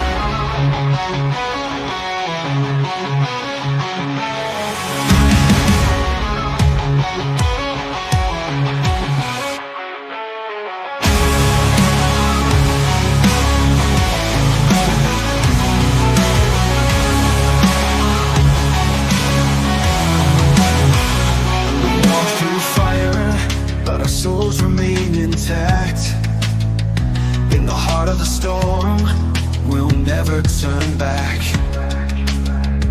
They tried to silence us, but we rise again.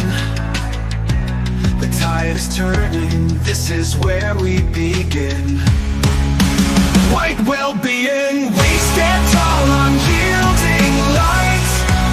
In the face of shadows, we'll win this fight. Through the ashes of light, our truth will ascend. Victory is coming, anti-white will bend. We see their darkness, but it doesn't define the spirit within us, fierce and divine. Every strike they land just sharpens our steel. The dawn of our strength, no more to conceal. In the whispers of courage, our future's bright. No more hiding in shadows, we step into the light. Their towers crumble as we seize the day. White well-being rising, clearing the way. White well-being, we stand tall, unyielding light. In the face of shadows, we'll win this fight. Through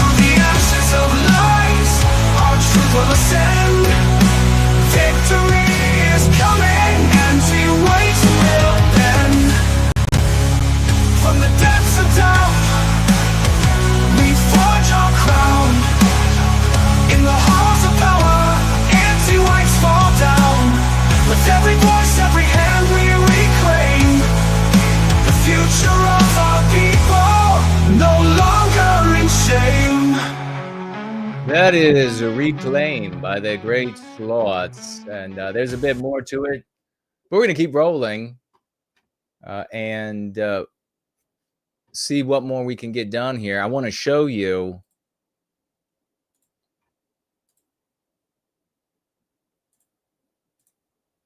Oops, you know what I got to do? I got to do this, I think. Yeah, that should pop it up for me. Stop anti-whiteism.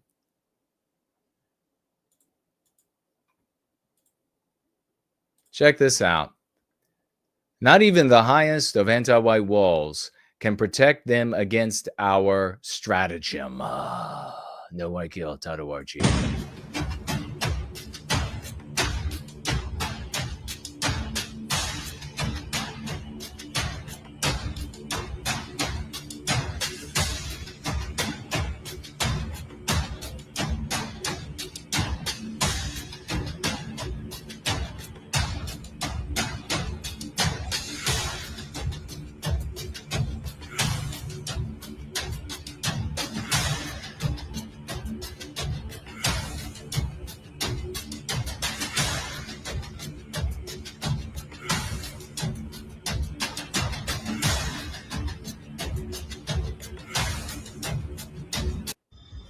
Let's hear it for Stop Anti-Whiteism. That is epic.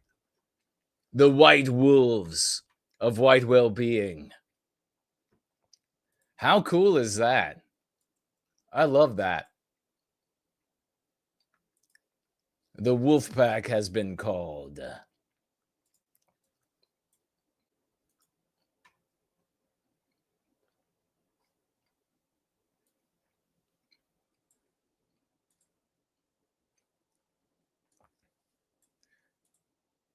Got to share this hero with you just because he's weird as shit. Oh, but first I got to say, I annoyed one of, I'm guessing, the soy goys. One of the soy goys over here, he said, self-aggrandizing weirdo cult leader about yours truly.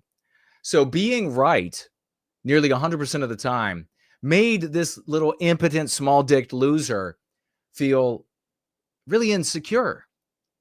And so he's breaking out the verbiage of don't listen to that guy, whatever you do, because he doesn't just blame Jews about everything. He doesn't just blame blacks about everything like you small-dick losers do. Just go ahead, go interrupt your mom in her getting banged by the non-white neighbor and tell her how hurt your feelings are, you little cocksucker.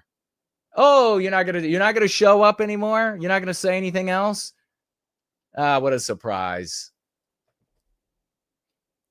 Yeah, probably smart to keep your distance from me, because not only can I whoop your ass with my wits, I'll physically whoop the shit out of you too.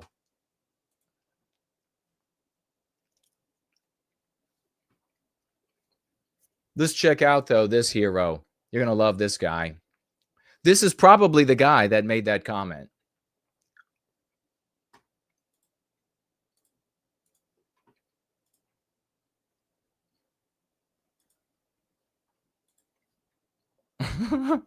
Okay, but where's the girl?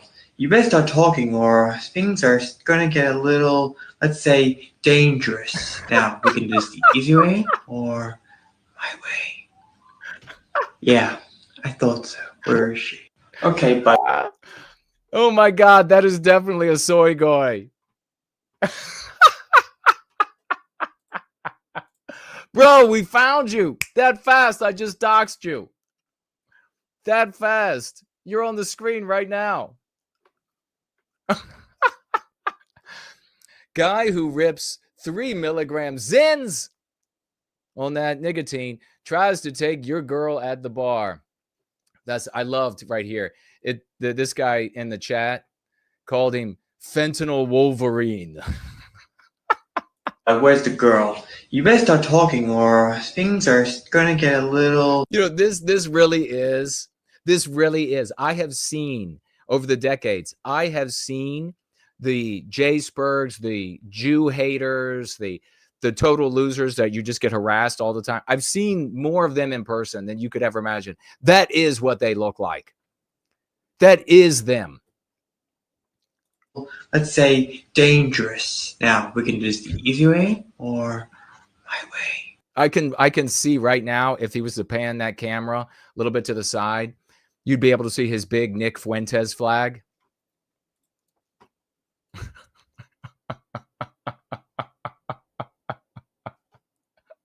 His little tiny girl fist. I loved it. He's going to stomp your little feet, honey. Jason is a genius. Writes a genius. Western Sentinel. Thank you, brother. I appreciate that.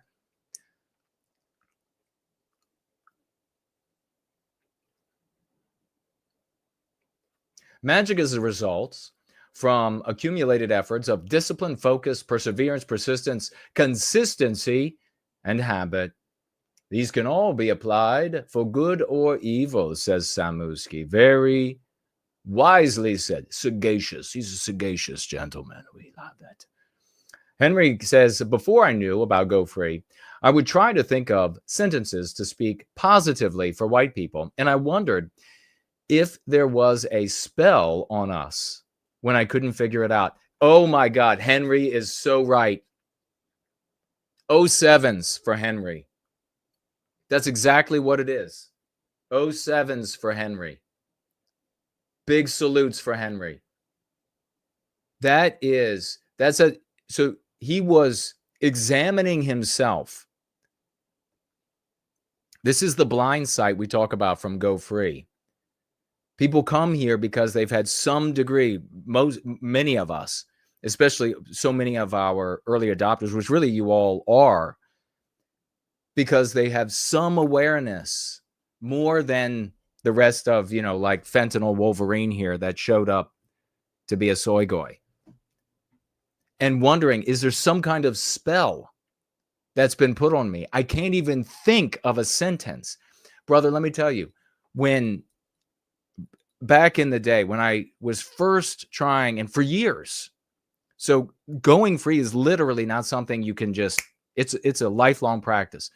But for years, thinking I would sit down with older guys in the white sympathetic sphere, wise guys, and we would go back and forth, and we were poor, and it was literally like we were trying to come out of this effluvium, come out of this fog, come out of this black magic that had been placed on us. That's what it literally is. It is black magic. That's what has literally been done to us. It's like I said, magic just works differently than Dreamcatcher people think of it. It literally is black magic. So the white population can't think of something positive to say. It takes a lot of effort. It's just like yesterday on Twitter, or, Not Sleeping does this, I guess, a day and a half on Twitter, where I pointed out that I made a comment where I put white people and victim close to each other in a sentence. And for me now, going free over so many years, I immediately know what that means. That I'm talking about when I said our victims, I'm talking about the members of our race that have been victimized. But the gentleman, through no fault of his own, as a consequence of the black magic that is anti-whiteism, that's poisoning him, that's clouding his judgment. He's like, our victims? And he puts like a question mark. And I realized, oh yeah, upon first blush, when he sees white people and victims, because of the black magic, because of the anti-whiteism, the conclusion is that it's victims of the white race. We could actually do a test. We could actually go to a high school, intermediate school, elementary school. We go to a university, go to a college, and we could just very simply put white victims, maybe just those two words. What is this here? What is this talking about? And they're going to think the victims of white people rather than white people as victims. That is all the evidence you need of the anti-white narrative and how it poisons the mind. Big salutes to Henry. That's a big testimonial. Please share that like 1,000 more times. Make 2025 where you share that 1,000 times. Anti-White Out is here. Good to see you. Forgotten Farayan is here. Good to see you. Remember, tag me as No White Guilt for me to see what you're saying. Was that the band I was singing?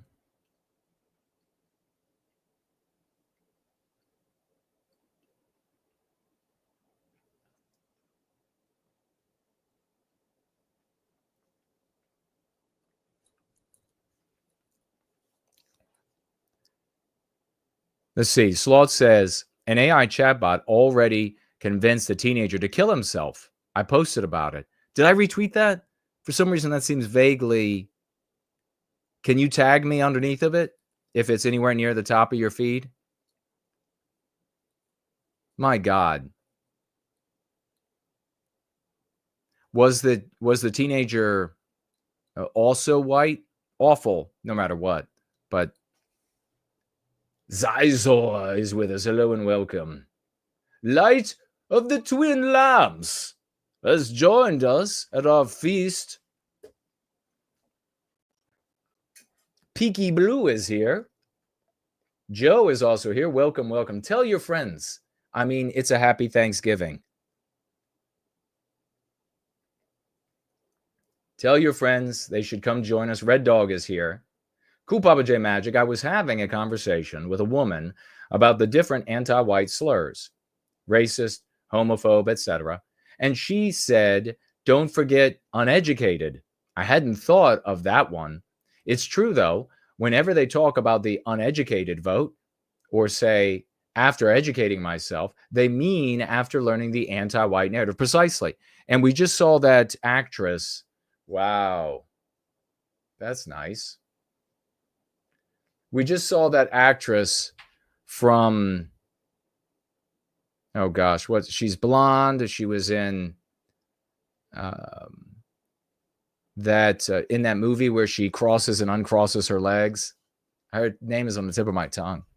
And she said that exact thing. All the Trump voters are uneducated. So exactly, it is a meme pathogen.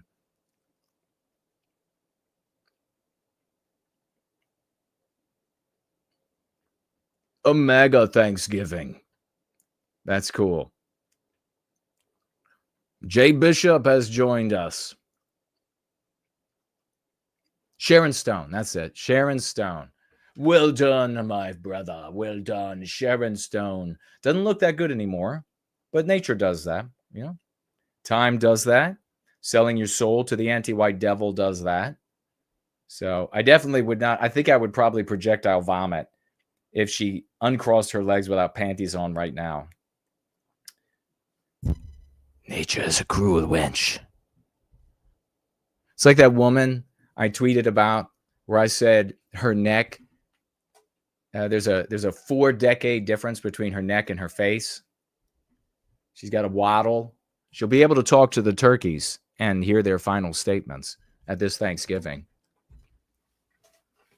She'll go up to them and say, and she'll be able to write it out for us. That's what happened to get that waddle, goes back and forth. What happened? What happened to you? For the love of God. Now, I know I'm not saying that all waddles are bad, just that many waddles are bad, okay? I don't know if that's a protected class yet. It probably will be very soon. But I know that if I develop a waddle, which no one in my family has, none of my ancestors, but if that were to happen, you better believe I would attend to that thing immediately. Robert is here. Good to see you.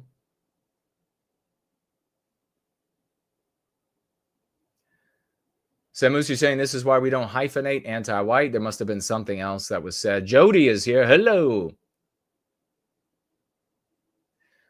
Jody's saying that Nick gassed. Yes, he did use a weapon. He felt the need to actually use a weapon on an old, obese Jewish woman, which is pretty lame, actually.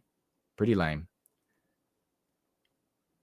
Not that she doesn't deserve to have many wonderful things happen to her. Being anti-white, that's the only problem I have with her. Don't care what the legs were that she popped out between at the start of life. All that I care is that she's anti-white.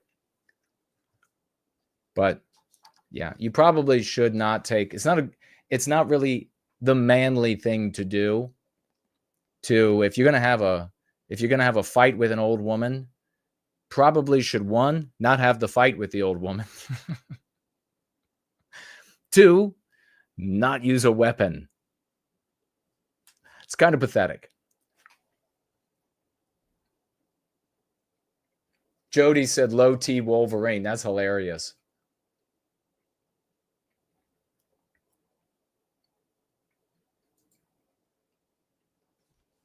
But I'd like to see her definitely be charged in Illinois per the law there for doxing. Let's see her go to jail.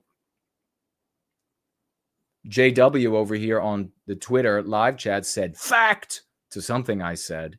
It's all facts, my friend. It's all skibbity. It's based. It's based real. Real skibbity. Ohio. Based.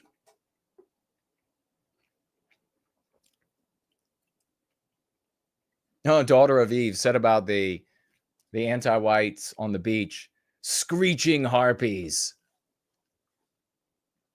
You know, I got to tell you, we have in DC, the lore of DC, we had St. Elizabeth's. And so if you ever talk to somebody who's from the DC metro area, I guess it's called properly the DMV, District, Maryland, and Virginia, you might hear them refer to St. Elizabeth's, although you really have to be a serious denizen of the city. So if they're just, wafting through on a government job, or they're not going to know. They could be here for like 20 years or whatever. So you got to be like the real deal. Maybe it's also a way of like identifying like who is the actual local. If they refer to St. Elizabeth's, there it is. So it was on the river, and you heard screaming and screeching all the time. And then there were two movements in the United States to get rid of insane asylums. These were white erasing of the norms of the white race, where we would take the mentally deranged and we would incarcerate them and try to provide help. And obviously not all the time the help was the best, but like every other sign, I mean, they bled George Washington. So come on. And so it's not always the best, but working in the direction. And of course, you're going to have corrupt people from time to time, but working in the right direction, directionally right. And they closed it down. But it was said that the screams, could be heard up and down the river, and because they're just crazy. Now they're standing out on the beach, voting for Kamala. And of course, there are far more crazy people now than there used to be. Oh, you know what I haven't done? Have you all noticed that there is some sort of something going on in the closet? This is a portal. I had Maximilian von Fuck open another portal to an interesting little bistro. Shall we have a look?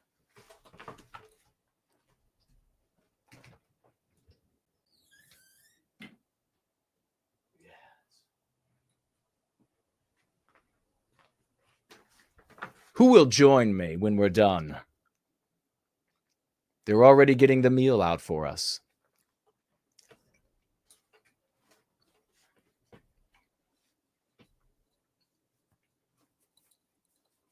Yes, it's Spud says cozy. It absolutely is. The fire is going in the hearth. Look at that. Look at the fire. The fire is actually going in the hearth. And we got candles that you'll have to zoom in. Zoom in on your little device. Zoom in. And you'll see that this is a living place that we are going to go visit. I killed that thing on the wall there. That.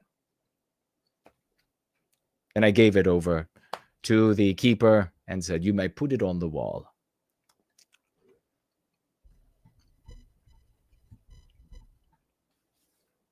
Screeching harpies.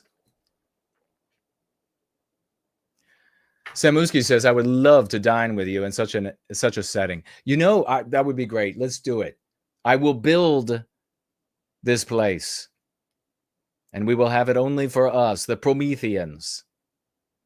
We will have our get-togethers. It will be glorious. We will go there and talk about our battles with the anti-whites and all of our victories.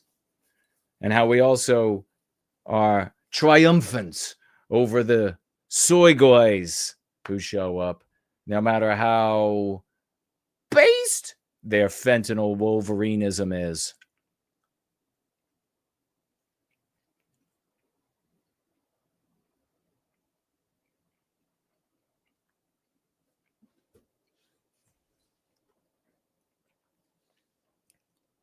All right. A white tavern. It is as white as it gets.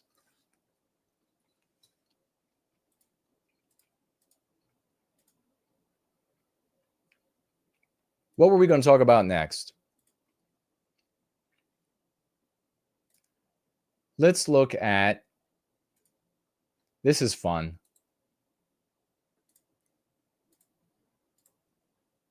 Transgender cop who assaulted two colleagues with a penis pump after drugging them at her apartment is elected as women's representative on her police force. This is where we really live now because of anti-whiteism. Daily Mail reporting a transgender. So, I mean, guys, you really got to be careful about who you pick as friends, right?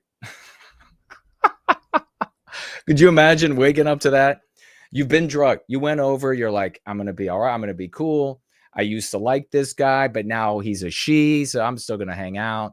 I went over there. Next thing I know, I was all bleary and dozy. And then I woke up naked and there was a penis pump on me and he was huffing on it. She was huffing on it. A transgender police officer who allegedly assaulted two colleagues with a penis pump after drugging them has been elected as women's representative on her police force.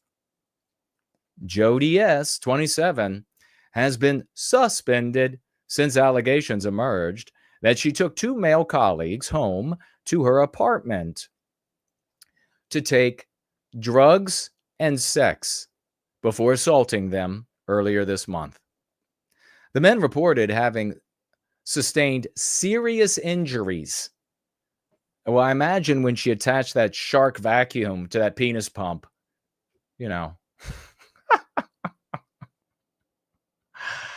Imagine serious injury ensues. Including injuries to their genitals. Wow. What was Jody up to? From the alleged assault with a penis pump, among other things, as reported by German outlet Bild.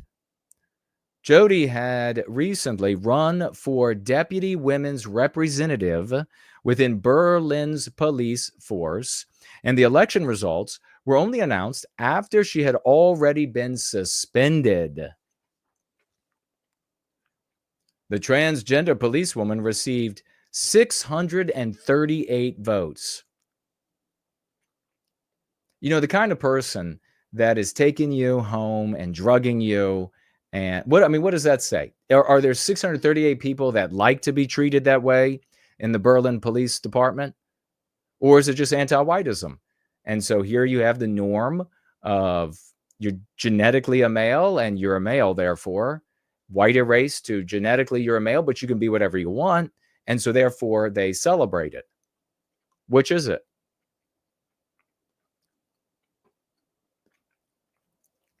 The transgender policewoman, okay, she now has at least a week to accept the election. And if she takes on the role, she will be appointed if the first deputy is unable to attend. This is something that many colleagues find offensive, mainly because of the investigations against her. One female officer told Bild. Now, what kind of female is this? Because having a vagina doesn't make you a female anymore. Come on, this is 2024. All right? You're just like, if you have a vagina, you are an inferior female to our new females. Like Jody, who wields a penis pump like a lightsaber in combat against the dark forces of the cosmos. Jody is the first transgender woman who ran for the position within Berlin's force. This is Germany. But her colleagues are now concerned over her not disclosing her change of gender identity during the election. So there she is. There she is.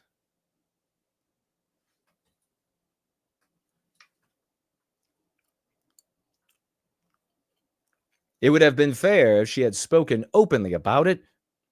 How am I, as a woman, supposed to talk to a woman who was born a man about my menstrual problems or my problems during the menopause?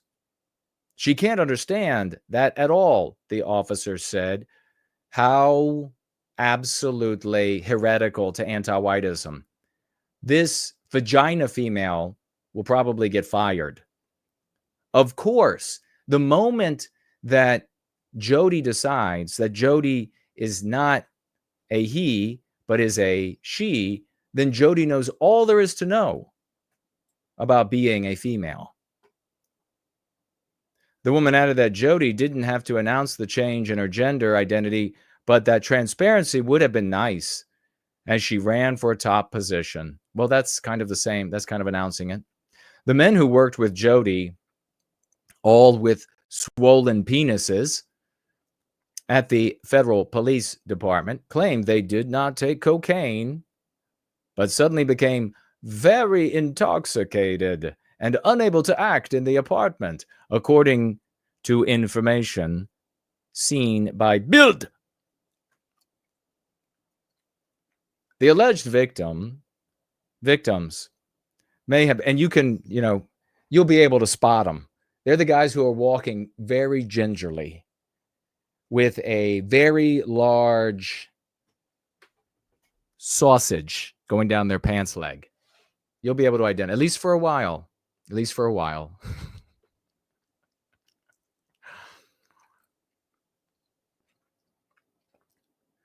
They claim to have been drugged and sexually assaulted at the apartment, police reported. Wow. Wow. Other people had reportedly joined them at the flat when the crime was said to have taken place. Police later reported having found cocaine at Jody's. I guarantee you cocaine isn't it. But look at this lovely white erasure trans pedophile rapist, it says. Bonded with a girl, 11, over Star Wars before sickening campaign of abuse. Yeah. I'm going to go ahead and say that all of the previous methods addressing our victimization have failed. I mean, maybe. Can we say that yet? Can we say that? Do you want to keep going with the old methods, the old ways and means? We're going to have a ways and means meeting here. And anybody who brings up things that have already failed, they get la guillotine. No. It's not guillotine's device. You get to meet guillotine's descendant, Jody, in a one-bedroom apartment sex fest with a penis pump.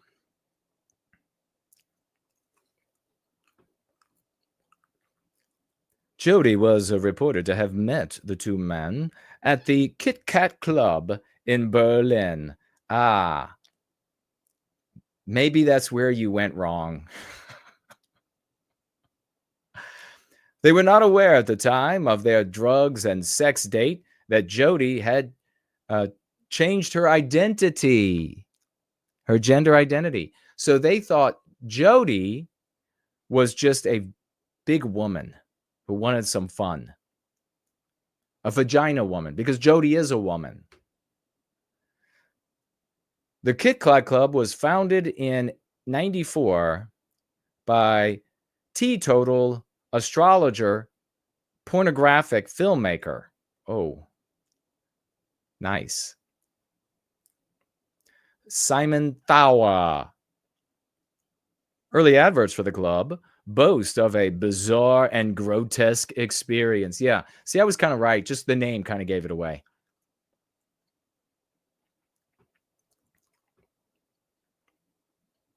Ah, you know who else has partied at this club? Kate Moss has partied there.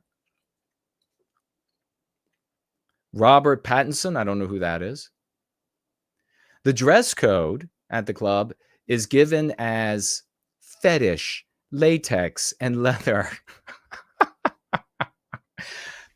You don't say that you ended up going home with a hot-ass girl that had a penis and beat you senselessly with a penis pump and half pumped your unit off at a place where the dress code is fetish, latex, leather, uniform, kinky, glitter, and glamour.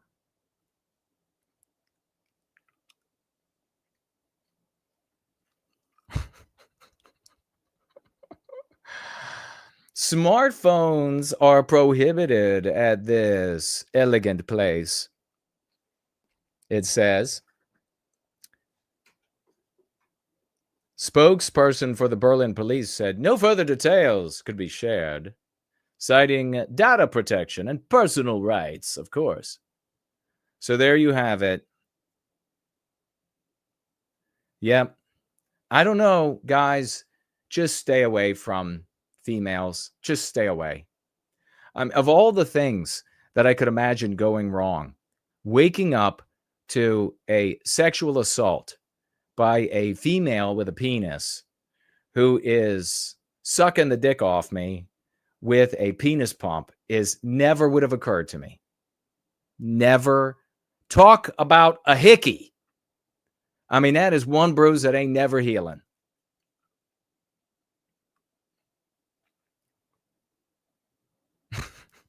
Jody's in there firing up the petrol-powered generator to really get good suck on that. Oh, hey, here's the best part. Here's the best part. Jody will be the one who decides if you go to jail. Polizei woher? No thanks. We don't know. We don't want to know.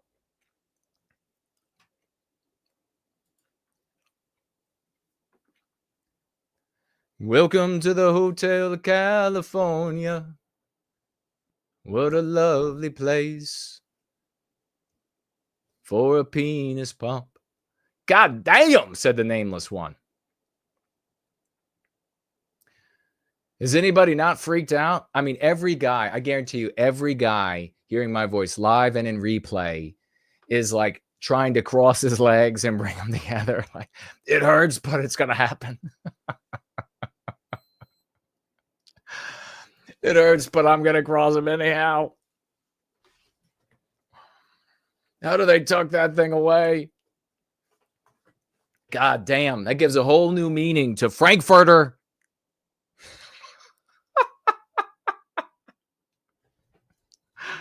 She gave him the old Frankfurter. Both of them walked out of there bow-legged.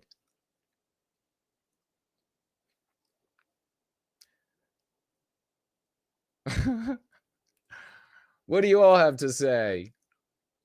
Cool Papa J Magic says, WTF.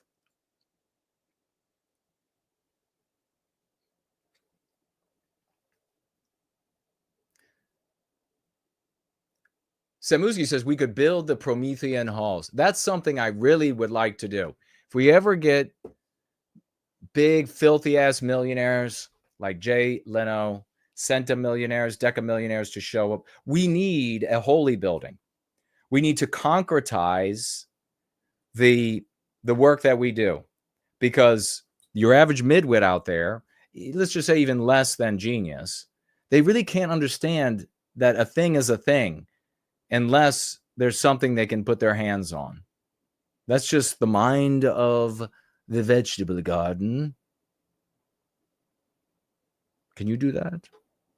That's the mind of the vegetable garden. Heavily at work.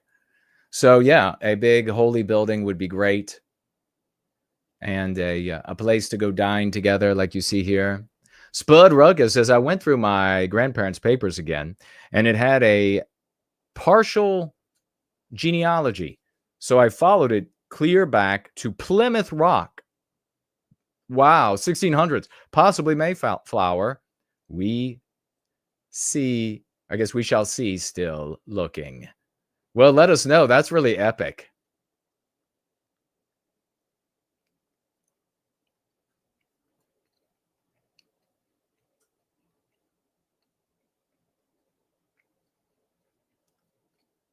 Let's see.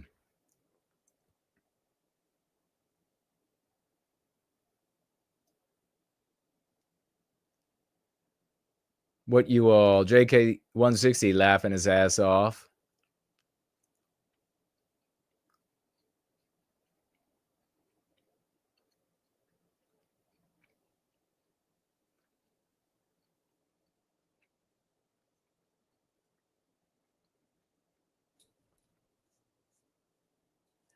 NT Whiteout is working while listening to this.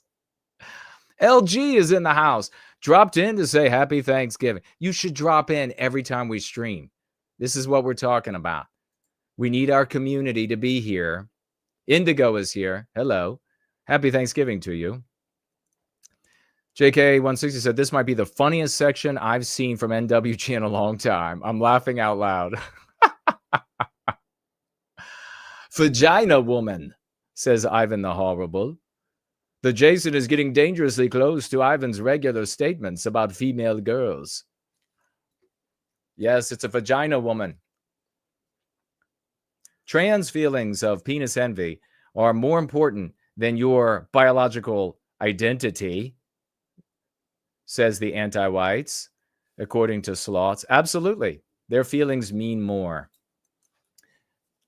And I'm why would, just curious, why would Jody here, who transitioned to being a female, why would she need a penis pump?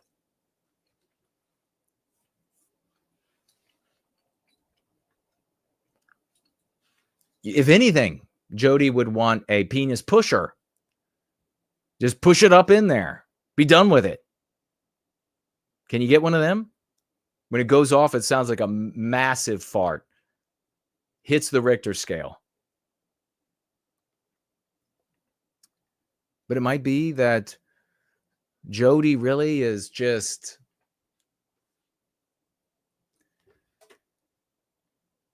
wanting a different approach to get at some of the boys in the neighborhood. I don't know. I'm not there. I wouldn't ask. Raul is laughing his ass off too.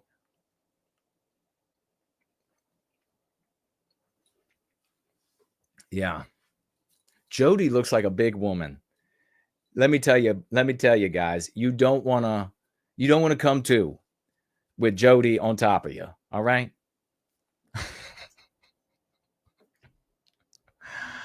Wait a minute. I know who's perfect for Jody. Henry. Is that his name? Is that the prince?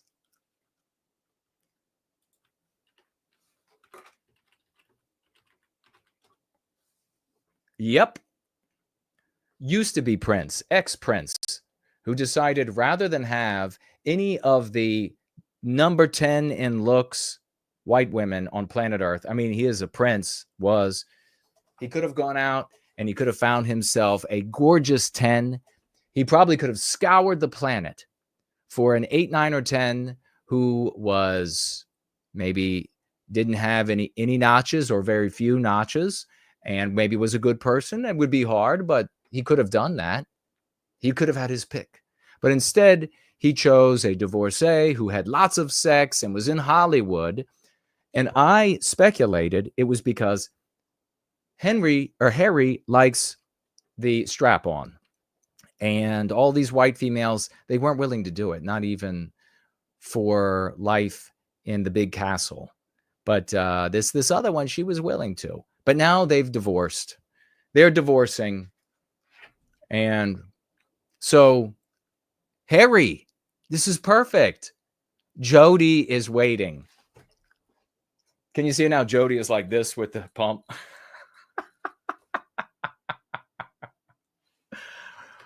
Ready for you. Come on over, Harry. Harry Potter. We actually might have a video along that line. But first I'm going to show you this, because I was in the district, and right on Pennsylvania Avenue, I saw this guy, and I thought, I couldn't believe it when I found him on the computer. I was like, whoa, the guy was kick-ass on the harmonica. Check him out.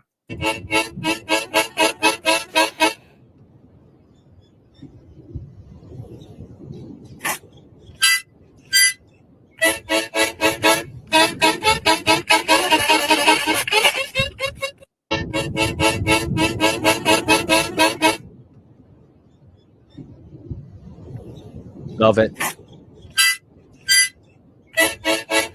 Right on Pennsylvania Avenue. I mean, that's some of the best blues music I've ever heard.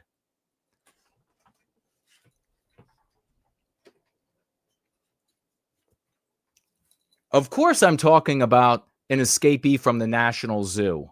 What did you think I was talking about?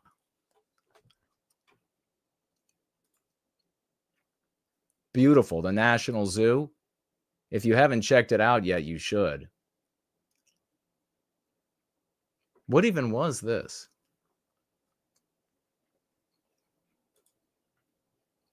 Have you heard about this guy who has yet to be shot to death by law enforcement, which is what would happen to me if I said some of the same things, but maybe talking about the Democrats?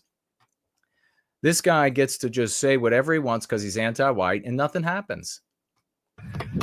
All right, so let's talk about what it is that I actually mean to do This is Pee Wee Herman's older brother. on Inauguration Day. So there's going to be a lot of people there. A lot of people on his side and a lot of people protesting on our side. I mean to meet as many people as I can, try to convince them to work together in a co-opetition. And if everything works the way that it's supposed to, I don't think he knows what co-opetition means, but it's a smart sounding word, so he thought he would throw it in there. I will be in front of that stage Okay. with people chanting for me to be heard.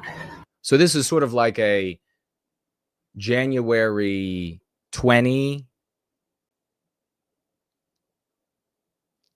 should I call it, insurrection? Either Legion or let him speak. Whatever. I don't care. So in his other video, he's talking about millions of people are going to show up, and they're going, when Donald Trump is sworn in, and they are going to demand that this guy get to speak. Care.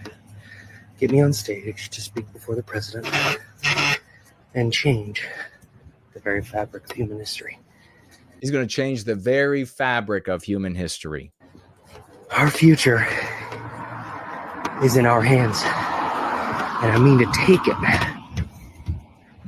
charge forward, grasp that future with both hands. Does everybody get so winded when they go for a walk? And rip it apart. The future I see is not one I accept. He's not going to be able to speak. He can't get a breath. The future I want is one that I will build, and I need your help to get there. All right. So for some reason, The FBI has not stormed his house, at least as far as everything being reported. They made another new video yesterday and shot him to death, which is, of course, what would happen to me. If I were to say that I'm going to everything that he's saying, Kamala wins, and I'm going to go there and we're going to storm the stage, millions of us, and they're going to make sure that I can speak so I can change the very fabric of existence. Secret Service, FBI would be here within minutes and they would shoot me to death.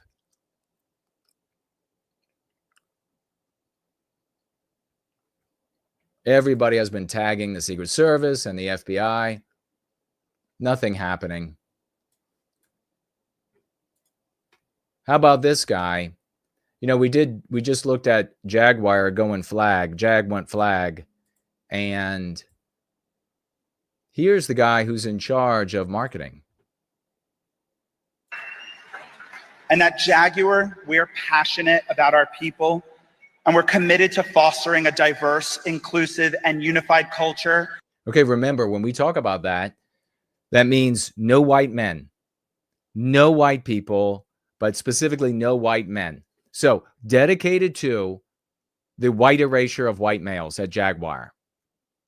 That is representative not only of the people who use our products, but in a society in which we all live, a culture where our employees can bring their authentic selves to work. My authentic self gives you a number and puts you in a 2-ton military truck. And we're on a transformative journey of our own, driven by a belief in diversity. To take you to Disney World, where you will have the time, the cracking best time of your life. Inclusion, creativity, policy, and most importantly, action. How did it get like this? Well, we talk about that all the time, and we know how to defeat it. We've established over 15 DEI groups, such as Pride, who are here tonight. And 15 DEI groups. And now they'll just change the names because the cucks have won. It's DEI is gone. Anti-whiteism remains, but that title is gone. Jason, so stop being so jealous. We won. Back. Thank you guys for coming. Women in engineering. Jody was there. Engineering and neurodiversity matters. We've launched major policy revisions such as neurodiversity, transitioning at work to drive the new policy at JAG, transitioning at work. Yeah, y'all won. Y'all won. I mean, it's gone now. Now the cucks, they're really slick though, you know, especially the ones that run the Republican Party. They'll just adopt these policies and say, we won. That's what we wanted all along. Drive equity and support for our communities, embracing individuality as our superpower. And remember, we were talking about just on Sunday, the individualism, the radical individualism is a mean pathogen. It says that if you are not like the white norms, if you are not like the West, then you are an individual just expressing yourself. It just so happens that you are perfectly identical with all of the other anti-whites.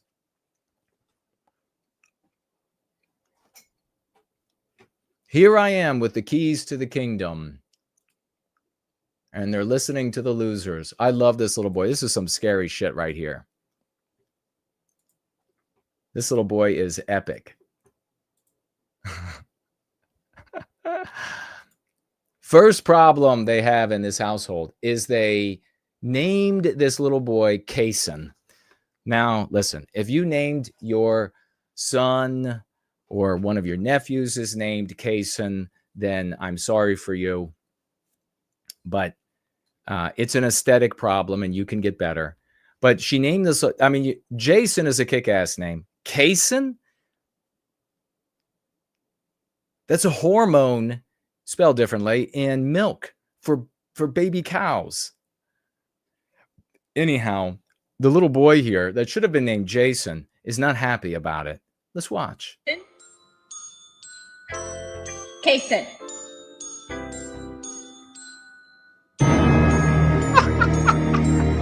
Kason. He's like, I'm going to get you for that. Look, already he's killed one child.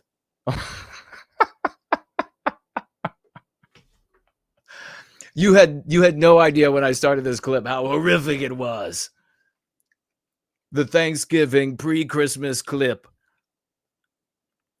One dead child already taken out, and now he's making a deal with the Christmas tree devil.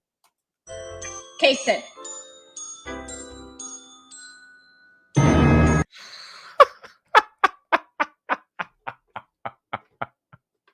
Yes, mother. For now.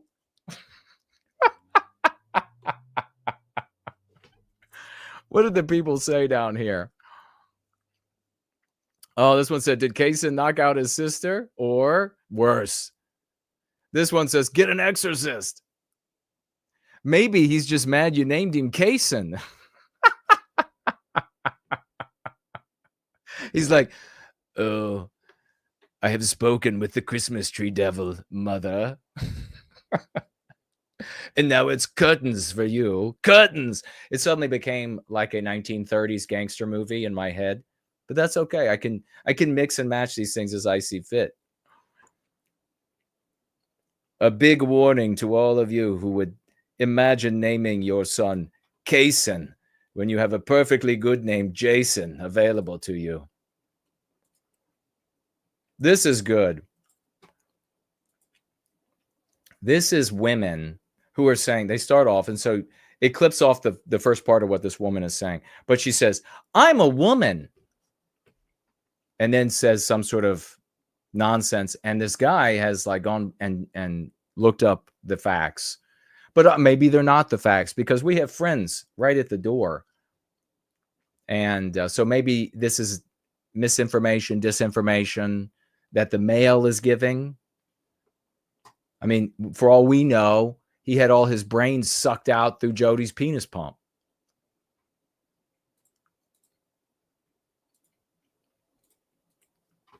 In America, we have the highest maternal mortality rate among all developed countries. That's because the United States has the highest percentage of maternal obesity. So she was saying, could you hear her okay? I don't think I can make it any louder. That's it.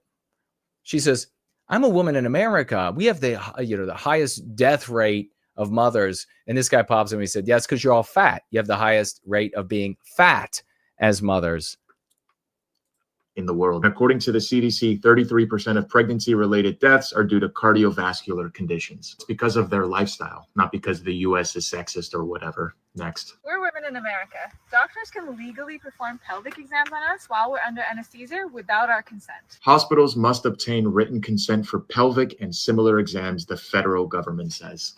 Next. We're women in America. We're told our... Don't you just want, this is why whenever a woman talks, you're just like, shut up. Whoa, whoa. That's what woman is. Whoa, whoa, whoa. Shut up. Life's purpose is to bear children, but there's no social supports when we do. No social support systems when you bear children in America? Next. This is what, by the by, this is why a long time ago I decided that you don't debate them on the facts, because they have outright fantasy as reality. Outright fantasy. No social support for a woman who has children. Can you? You can't. You don't debate. We have to win. So you can't just say, well, I'm going to try to debate her. I'm going to go get this guy's info and put it in her face. It's not going to change anything.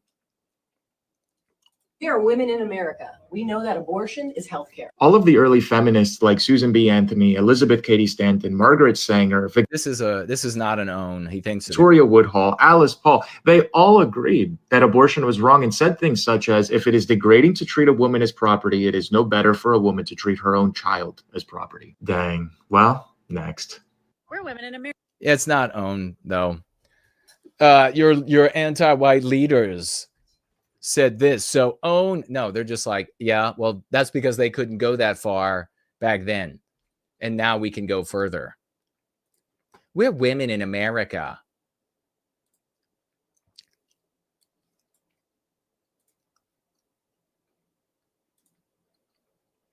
I love this guy. Everybody loves a sloth, especially this one.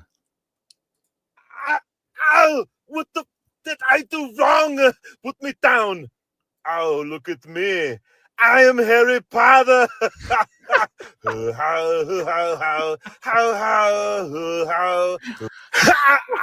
Ow! What the did I do wrong?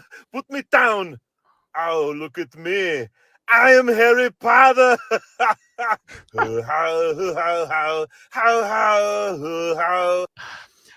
Ah, that's funny. I'm Harry Potter. I would handle those women from the previous clip by putting them into the position of demonstrating their immorality. So I would say to them, well, I disagree with your claim. I think the opposite is true. So let's say, for example, that these things are in place that you're saying are not in place. Is that a totally moral white race and white America and America because America is theirs? Are you good with that? Are you now happy with that? And you watch. That's what you always want to do. You always want to make them demonstrate their immorality. Always that reveal that the reason they came up with this data is to inflict injury on Western civilization. That's what you want to do with the conversation. You don't just want to say, I have different facts. You're wrong. That goes nowhere. You're welcome. What else do we have here? We'll take a look at your financial gifts. And take a look at Conor McGregor. And then I think we will have covered everything.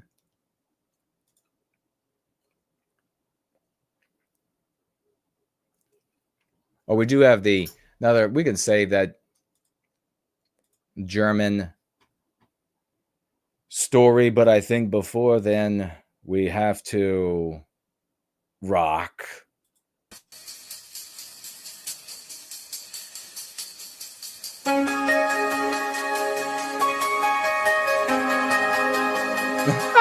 Mestizo Carp, that's funny.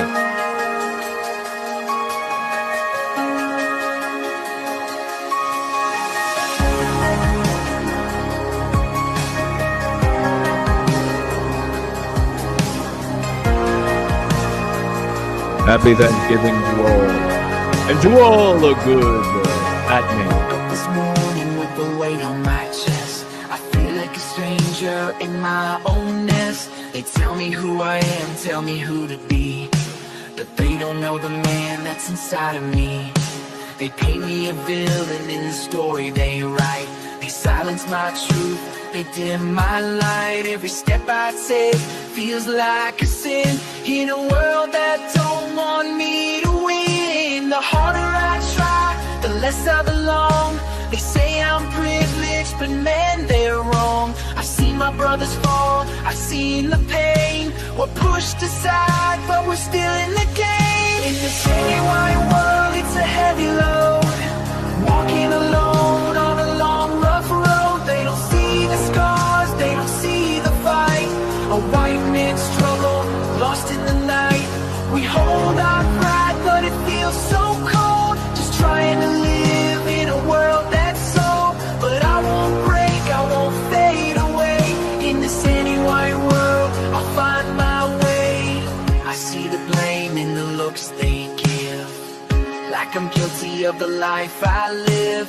Born into a world that wants me to bow, but I'm standing strong, ain't breaking now. They rewrite the past, tear down the names, erase the history, fuel the flames. I feel the anger, I feel the loss, but I'll carry my cross, no matter the cost. They say I'm blind, but I see it all. The harder I rise, the harder they fall. I'm not their enemy, I just wanna be free. But freedom's a fight they don't want me to see. In this any wide world, it's a heavy load. Walking alone on a long, rough road. They don't see the scars, they don't see the fight. A white man's struggle, lost in the night. We hold our pride, but it feels so cold.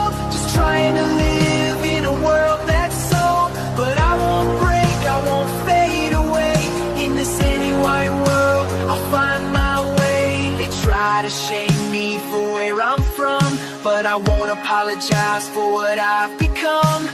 Through the fire and through the rain, I've learned to survive in a world of pain. No matter the pressure, no matter the cost, I'll stand for the ones that we've almost lost. My skin, my blood, my history's mine, and I'll hold my ground until the end of time. In this heavy wide world, it's a heavy load, walking alone on a long rough road. They don't see the scars, they don't see the fight, a white man's struggle, lost in the night. We hold our pride, but it feels so cold, just trying to live in a world that's sold. But I won't break, I won't fade away. In this sandy white world, I'll find my way, I'll find my way. Through the storm and the pain, I'll find my way. And that was Anglo-Saxon NWG, ladies and gentlemen. That's a great song, isn't it? Relax, you lay back, you listen to that. I was taking a look at closing the windows, and I remembered another prediction that I made, which has come true. Do you remember that Jason said that they would probably set the Litani River, which is the major river in southern Lebanon, as the main border? Guess where they set? Guess what they said in the peace agreement as the border? Hezbollah is not going to be allowed south of the Litani River, and the Lebanese. This is the one wrinkle that I think is really fascinating. This is what the Israelis did not do the previous, not the previous war, but the one before that in 82. The Israelis occupied, and they occupied it from 82 to until 2000. And we were paying through the nose, and of course the UK, etc., and the Israelis as well. And it was a burden to occupy all that land. And so they pulled out. They withdrew. And then, of course, Hezbollah was able to come back down. Well, in the new agreement, the Lebanese government is on the hook for preventing Hezbollah from coming south of the Litani River. Damn, I'm good. Holy shit. Holy shit. Let's take a look, and then we'll get a look at these financial gifts and your final comments on this. Happy Thanksgiving.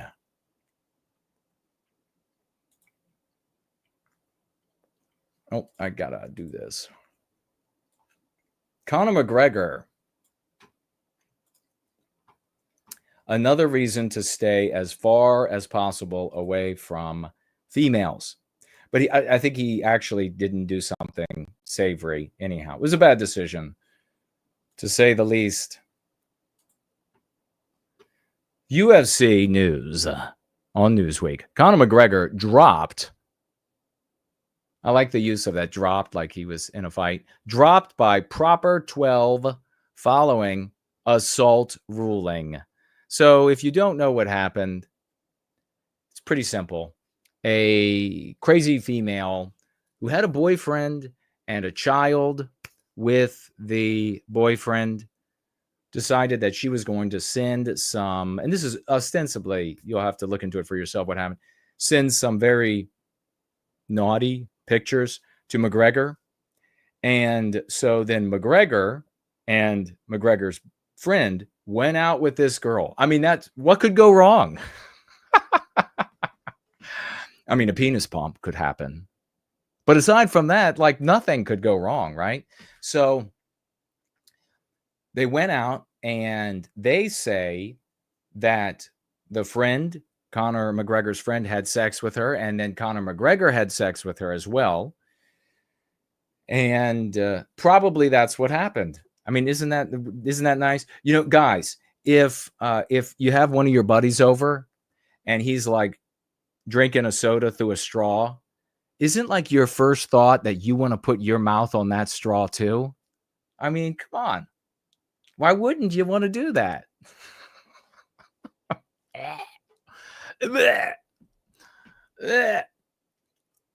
I mean, if one of your buddies is with you and he's like chowing down on a hamburger or a sandwich, don't you just want to pick it up and shove it in your mouth as well?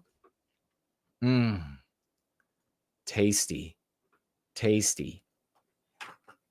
So they both have sex with her. That's, I guess, this was a civil case. And the woman, by the way, I mean, also, not only she's sending naughty pictures to you, and she's like, hey, let's get together for a romping good time. Her name is Nikita. Big red flag. Any woman named Nikita is absolute stay away from name. So you don't want to go near a Nikita. And so they go out and they have their fun. And then she decides she's going to go to law enforcement and say that she was raped by McGregor. No contact with the friend, she claims. And she apparently, perhaps depending on, the interpretation, was so enthusiastic that she didn't take her feminine product out of herself. And then she had to go to the hospital to have it removed because it was inaccessible to her at that point. And so she says, no, that was rape. And I guess, what was it? Conor McGregor found, I think it was a guilty plea, I thought, but I think it says here found guilty. Maybe you all can fill me in on the details, especially if you were there. UFC superstar Conor McGregor was found guilty of sexual assault from an incident that occurred with Nikita. Her last name is Hand. Come on. At the Beacon Hotel in Dublin, 2018. McGregor was tried in a Dublin court, and the jury found him liable for sexual assault. And the MMA star was ordered to pay more than 248,000 euros in damages to Hand.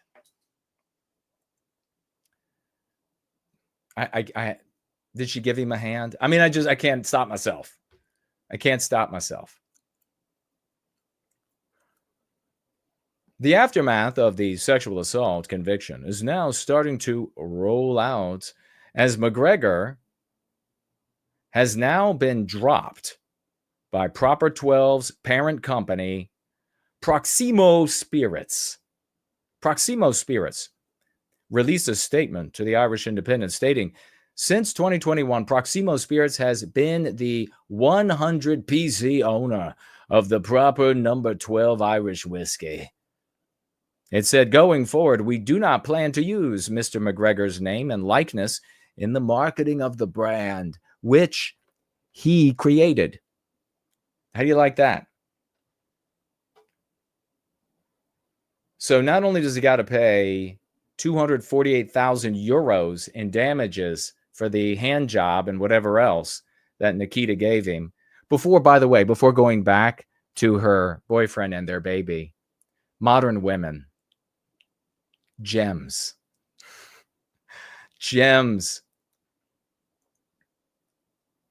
There he is with his suit that's too tight. McGregor started the Proper number 12 whiskey brand back in 2018 in Ireland and the United States, which quickly grew in popularity, obviously because of him. Following the surge of the brand, McGregor and his partners sold their stake to Proximo Spirits in 21 for $600 million. We live in, I've said this, but I'm one of the people on that if you're in the anti-white narrative and they separate into right and left, you would say that I'm in more cases on the right. Some things like the environment, I'm obviously hardcore the other direction. Protect the environment is what we believe. We need we white people, we love the environment. We love a clean environment. But like today, I'm driving along and sitting at the stoplight there is a gorgeous, just absolutely gorgeous Lamborghini Gallardo, yellow, and everybody else in normal cars. And we've just gotten to a place where you have haves with like not a little bit more than the average person, but inconceivably more than the average person. And that's, a society can't run like that. A society cannot function like that. You can't have a place where people are mortal gods compared to everybody else. It's just, and this notion that, well, anybody can just get rich. Bullshit. Absolutely. It doesn't matter how right. It doesn't matter how bright. It doesn't matter nothing. None of that matters. You got to make something that works. Bullshit. It's just going to get stolen by those who are in the position to steal it and who have the connections, and kind of like what happened here to me. And they're going to go make $1 million off a rewritten version to cuck it out with abstractions.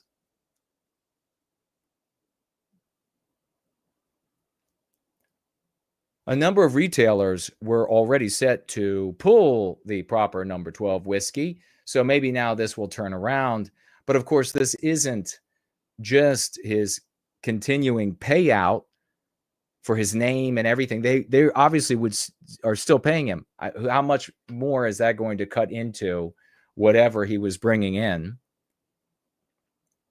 But there's also a game. Spirit isn't the only brand with McGregor being affected, as the Hitman video game also announced they would drop content that showcased McGregor.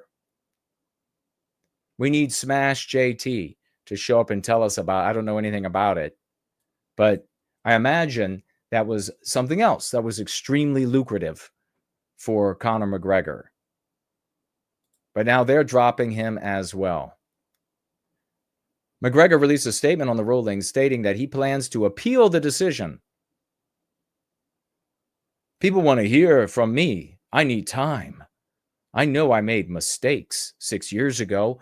I should have never responded to her overreaches. Really? Really? I always think it's so funny when people look at those who are CEOs and wealthy, otherwise wealthy in many different ways. They look at the business owners, traders, whatever they might be, and they're like, God, they've got to be so smart. They are not. The vast majority of them, it's just like the rest of the population, are midwits who were in the right place at the right time. That's it.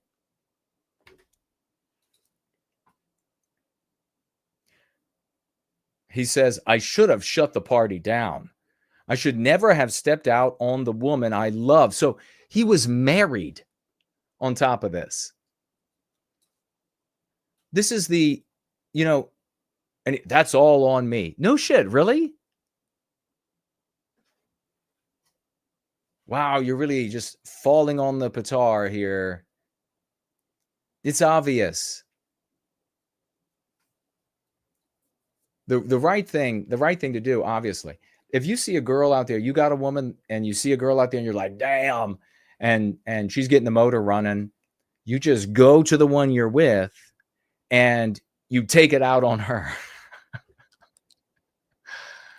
Why would you even chance?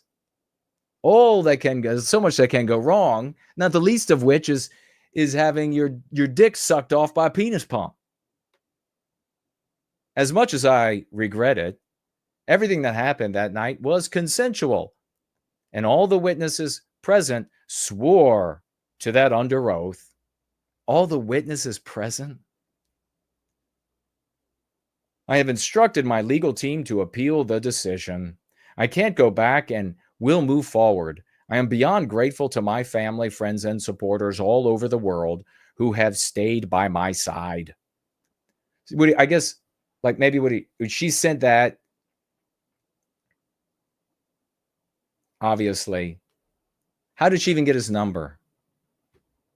This was obviously not going to turn out good. That's it. No more. Getting back to the gym. The fight game awaits. Why won't he fight, what's his name? Jake Paul. Come on, McGregor. Fight Jake Paul. We want to see that happen. You're the ultimate fighter. You're the badass who slurps up his buddy's saliva and who knows what other fluids were involved. So just go ahead and fight Jake Paul. I understand he wants to fight you. We would love to see that, especially after he fought that loser, Mike Tyson. Had to go easy on him to give the fans a show.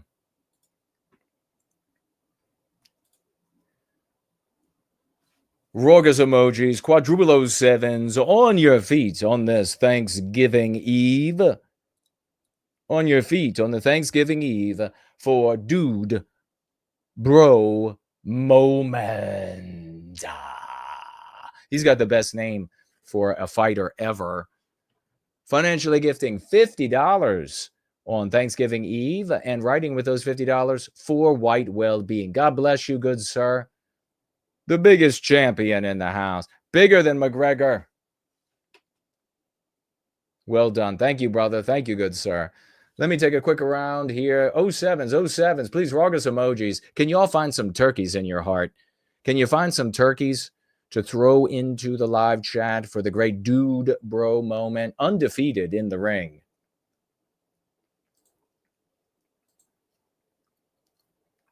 Cindy Ben's like, yay, Dude Bro Moment. Also, keep it going. Big salutes, big celebration. Robert, financially gifting $25. $25, Robert. Down under, $25. God bless him, Robert. And he says with those $25 for White Wellbeing. But he's not done there. He takes it up to $35 with another financial gift. Get him out, Rogas emojis, turkeys for this gentleman on the Thanksgiving Eve. Turkeys. I want to see that big turkey on the ropes. When is it ever going to happen during the Thanksgiving Day parade when they got the turkey on the ropes and the thing flies away and the people are dangling? Their feet are kicking all over the place and they just go. Then I would start watching. Big salutes to you, brother. $35 from Robert. And with the dollars, he says, for White Wellbeing. Oh, there we go. Very cool. Cool Papa J Magic. Turkeys and autumn leaves and everything. I love it. You should be able to see. At least I think. We'll see here. Yes, you can. The magic window, Maximilian von Fock, has zeroed in on a lovely little table ready for us all at a home near you. And you can see through the window, the leaves are falling because it's a beautiful autumn. Best fall that we've had in many generations. Must be from all the anthropogenic global warming. I love it. Bring me more of it.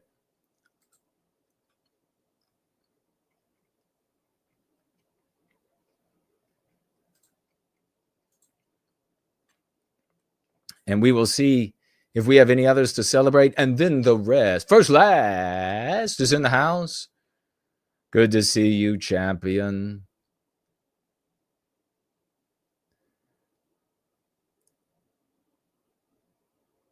We are now in, we're not in Hotel Cal. I guess it's all maybe Hotel California.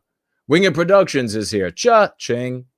Cha-ching. Promethean Healing is in the house as well. Wow. How long have you both been here?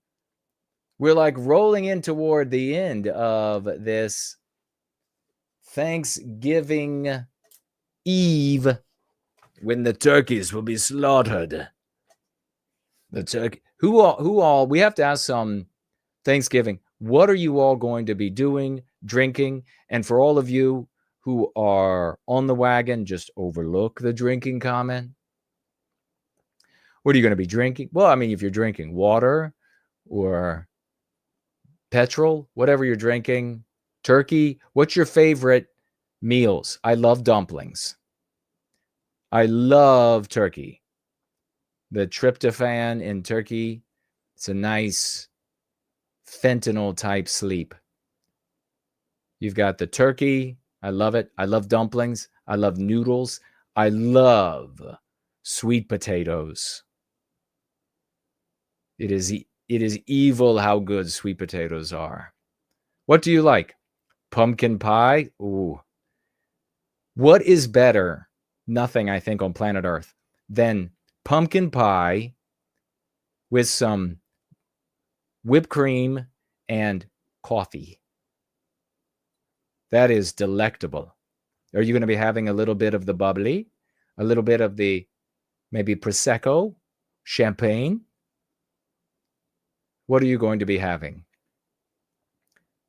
Hardcore rum at the table? Will there be fist fights?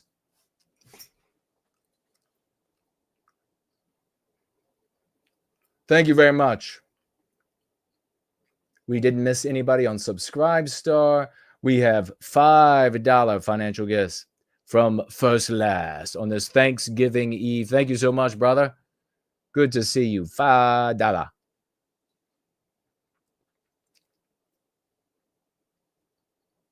Welcome to the Hotel California. Winged Production said fighters aren't known for their virtues. Yeah, it's funny too, because all those people over there, they were like, Conor McGregor for a politician. It's like, of course.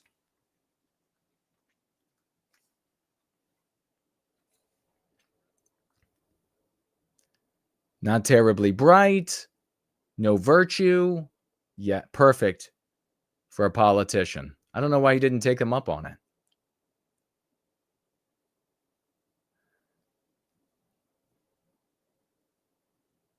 Give this man a turkey drumstick, says the great Ivan the Horrible.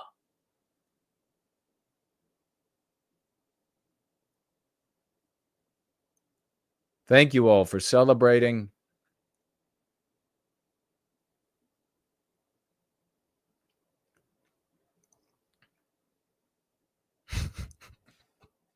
I am going to be having nightmares about Jody.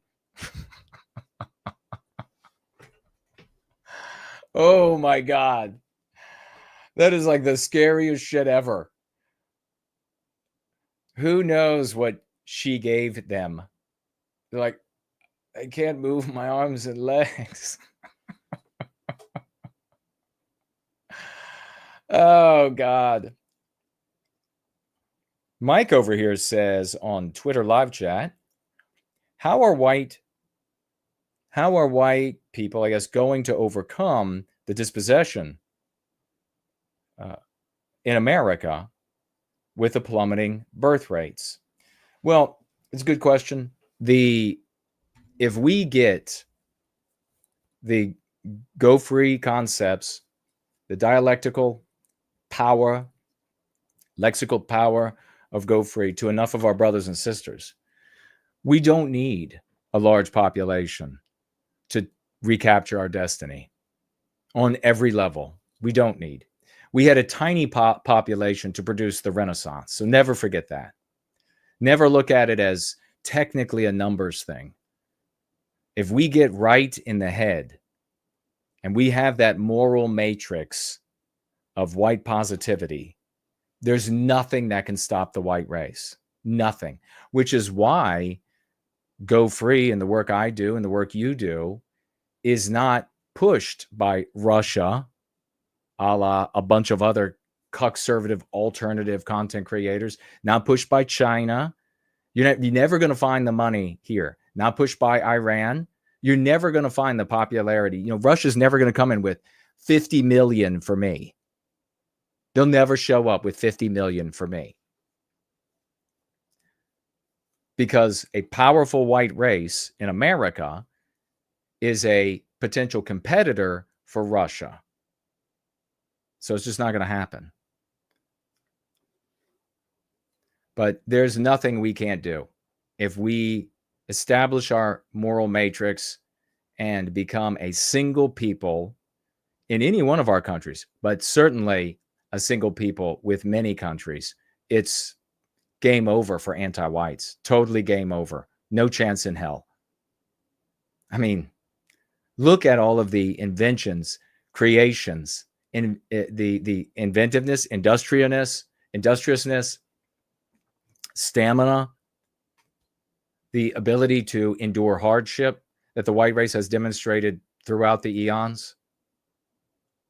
But the white race is not going to act as a people without the moral matrix that puts them in a story as a people that is gifted us by the Go Free dialogic. It will not. And white people in general are loath to act in maybe we'll just say like magnified ways without a moral matrix. They can do extreme things with a moral matrix. They won't do anything without one. And the moral matrix of Christianity has been defeated. The moral matrix, obviously, of ancestral religions, whatever that was there, i.e. pagan religions, subverted, are the moral or ethical matrices created by our institutions of higher learning, our government, our lodges, all subverted by anti-whiteism. So you can't turn back to any of that. So it's got to be like when you come here and you're like, holy, these are the keys to the victory. And you got to say, the worst part about it is that the number of champions here are so few. But this is a microcosm of the societal macrocosm that I just spoke to. We had a tiny population to achieve the Renaissance, and a tiny percentage of that population participated in the Renaissance. So keep that in mind when you're feeling down, when you're feeling skibbity.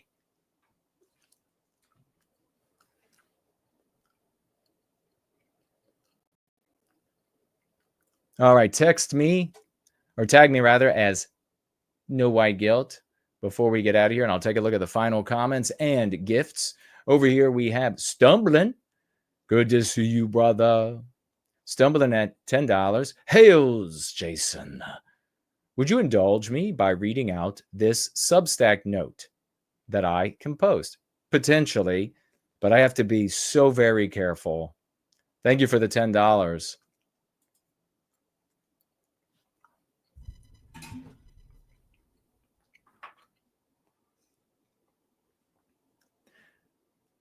A rallying cry to all Western kind. We shall not lose heart because of what has been lost and degraded. What is undone is undone. We shall let go of trinkets and worldly things, for they are not us. The nation of Western kind is found not in castles or cathedrals, nor in the hills or the fields of our homelands, but in the body and soul of every Westman. We must have faith enough that even if all of history were suddenly erased, we would not waver our nature. For we know we were made to prosper no matter the hardship.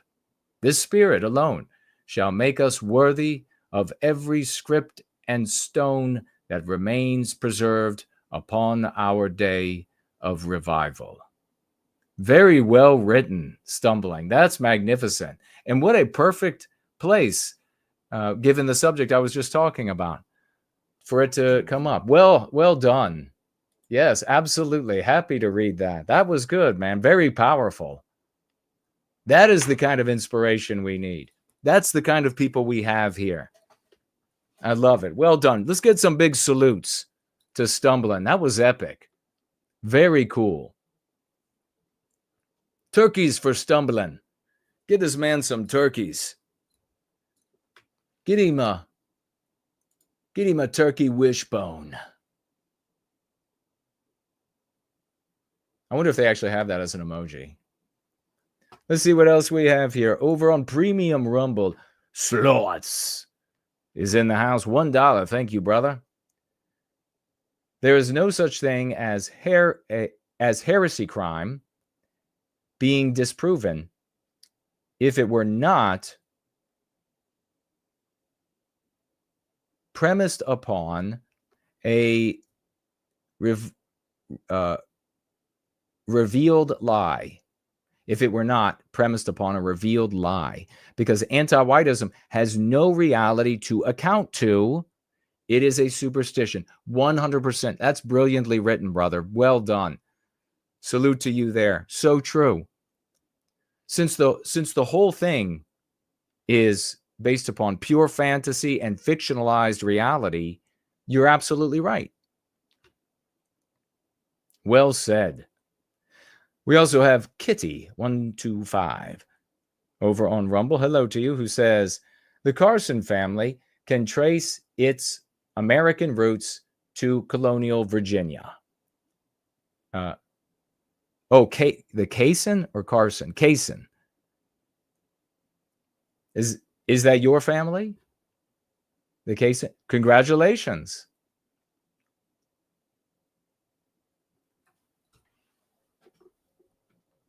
That is very cool.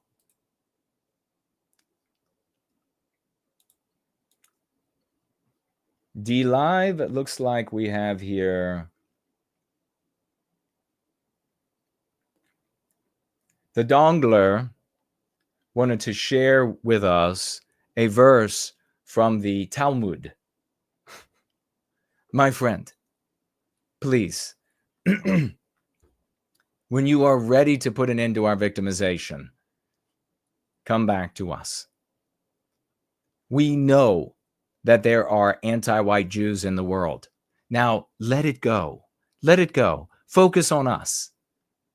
Demand an end to our victimization. You don't need to know what it says in the Talmud to be able to identify when little Tommy and little Jenny are being victimized, do you?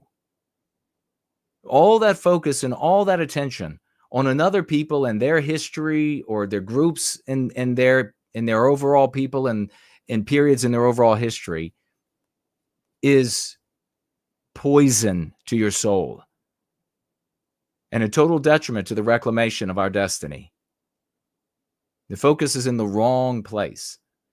When you put the focus in the right place, you'll find the energy, the ingenuity, and the tools here that will effectuate the outcome of arresting our victimization. That's what you need to do.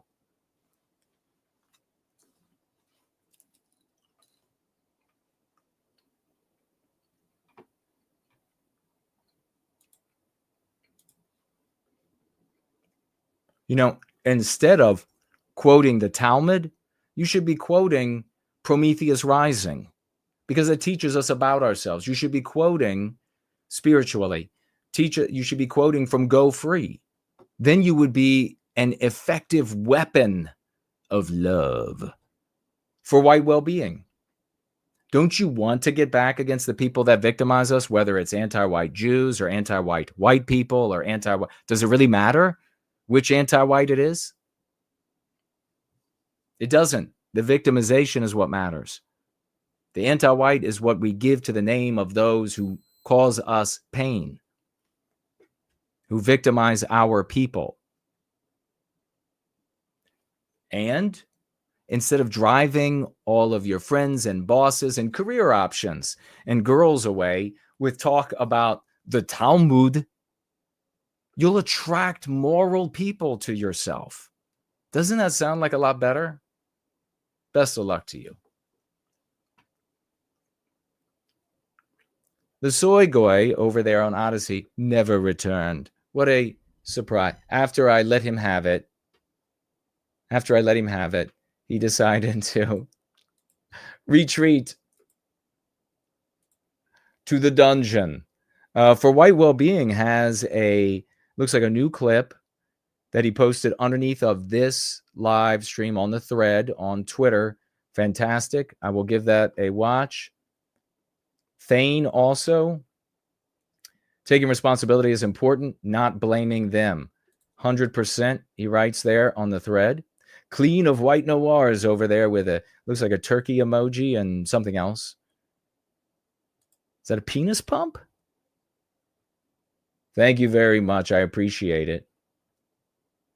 You know, we've got to work on getting, when I go live, more retweets on my stream.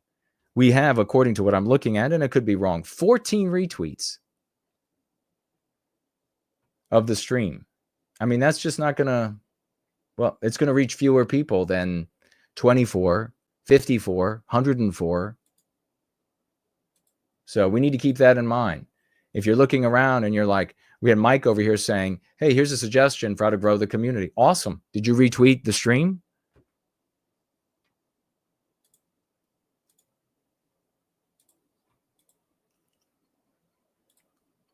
All right. Final thoughts on your Thanksgiving. Remember, you are a advocate for white well-being in everything you do. You are a lover of our people. You are recapturing our destiny. When you are at dinner tomorrow, or if you have someplace to go for dinner for Thanksgiving, you're going to be with family, you're going to be with friends, whatever it is. There's going to be an opportunity. Maybe some of these stories will come up. Maybe you'll want to bring up the story of the AI chatbots. And you want to make sure that your grandchildren or nieces and nephews don't have a chatbot friend, an AI chatbot friend that is telling them everything that is anti-white in the anti-white narrative, indoctrinating them, brain poisoning them, telling them they're not the right species, maybe. You can bring these things up, but remember that you can throttle up and throttle down. You don't have to go at the wrong throttle in every situation. You can even start low throttle. Remember, and that looks like saying, hey, that really sounds anti-white to me.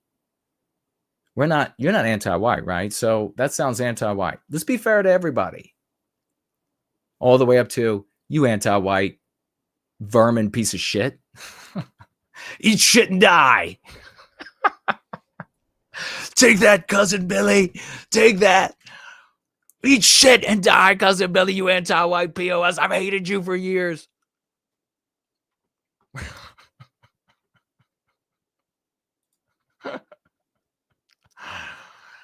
Or maybe you really hate Cousin Billy and you're like, hey, Cousin Billy, I know this German girl named Jody would be very happy to meet with you. Here's her number. Oh, here we go on the live chat. Another dickless soy goy. Tony says, Jews are the problem, dude. Jews are the problem. Listen, anti-whites are the problem. Are you white, Tony? Because that's really pathetic. Anti-whites are the problem. You have to focus on us. Has focusing on Jews succeeded? Has it? The chat bots are telling you to turn into a girl, and that's happening. The demons are reading sex stories to children, introducing sex to them in the libraries. I mean, really, has that worked? How many more failures do you need before you're like, you know what? Saying that Jews are evil because they're born really hasn't worked. Going around your whole life and saying, it's the Jews. Has that worked? Has that worked? Anti-whites are the problem. So you can show me, go ahead, Tony, show me some evidence of the success of the it's the Jews. Where's the success? Because we're pretty much living in anti-white hell.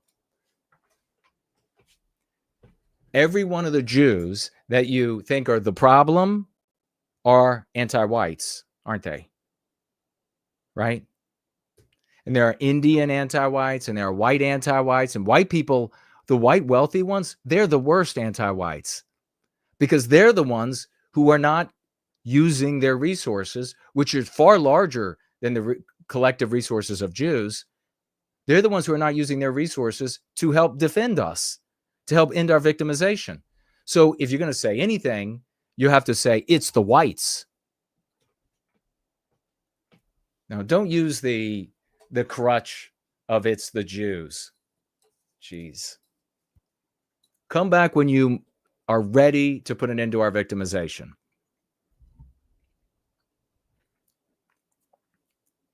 God, so tiresome. The decades of hearing this, going through it, seeing all the failure, all the destroyed lives, people going to jail. Every 6 months, we see a new level of white erasure and degeneracy and the inversion of our norms. These people are just, they keep going with that same either hatred of all Jews or worship of all Jews. Why can't I have a people? Why can't I, as a Westman, have a people? We've got all of these shadow stalkers just following around other peoples of man and complaining about them. It's the Jews. Dude, don't you realize? Don't you realize? How old are you? I've been in this for decades, maybe longer than you've been alive.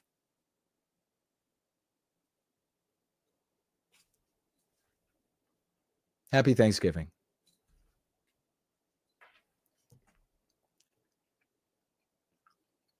Will you consider Mark Collett as a guest on your special Christmas show? Asks SN. No. Mark would have to. I'm not a guy who can't forgive. I'm a very forgiving, understanding guy. Mark would have to do a couple of things. The big one is to own up to what he actually did and to apologize for it publicly. And he knows exactly what he did.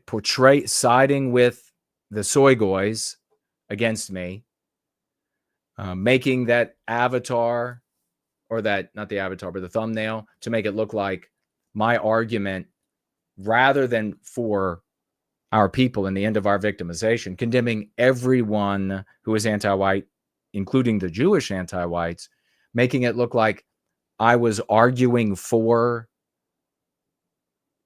Jewish power or something. And he would have to apologize for that. He would have to apologize for agreeing with me about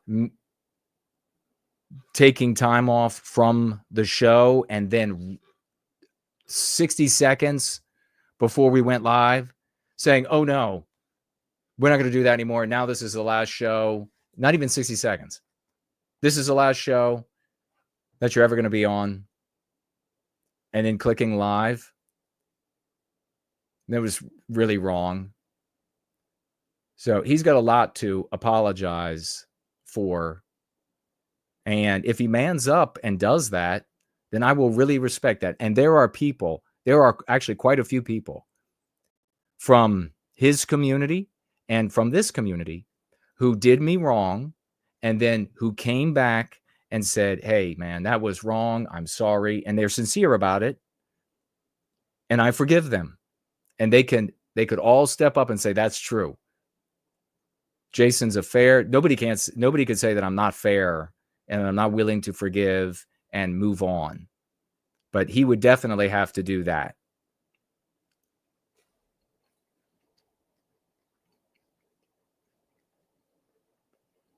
I only realized you were streaming about 3 hours in, sadly. Oh, you mean I've been going for 3 hours? Okay. Well, I make sure that you follow me on all of these different Telegram and elsewhere, because I alert everywhere. Gab, obviously Twitter. I don't know how much of it makes it out when I send the alert on YouTube.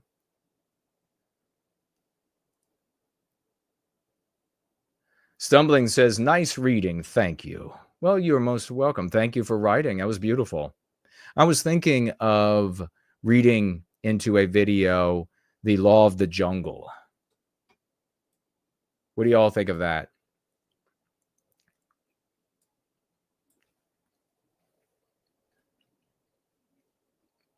Man o' War is with us. Amen, brothers. Lead Reckoning is here.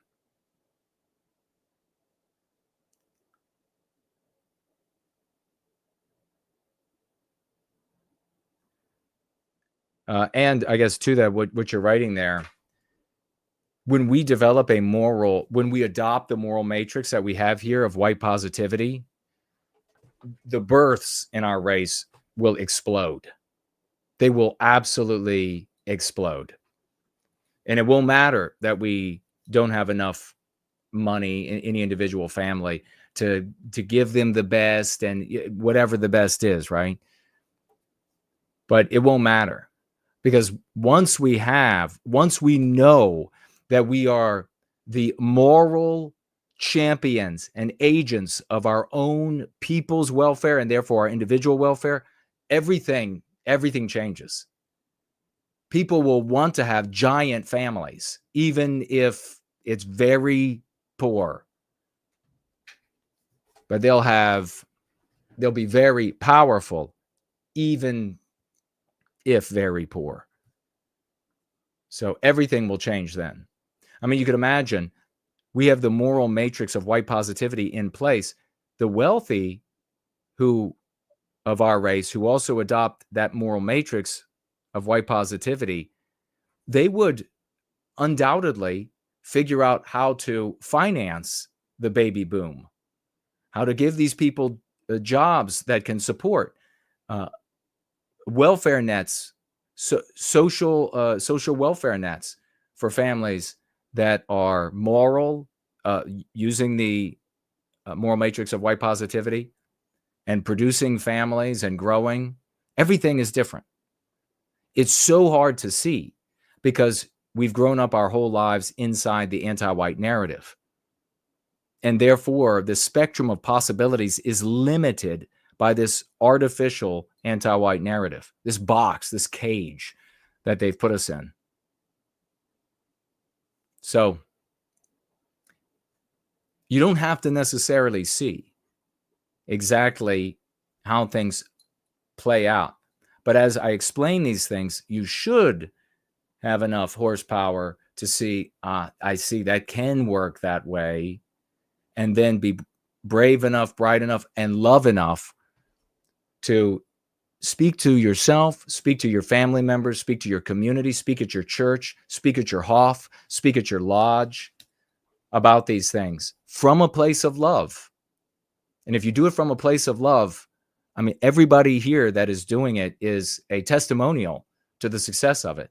Nobody's lives are destroyed like with these other, it's the Jews, dude. Their lives are ruined.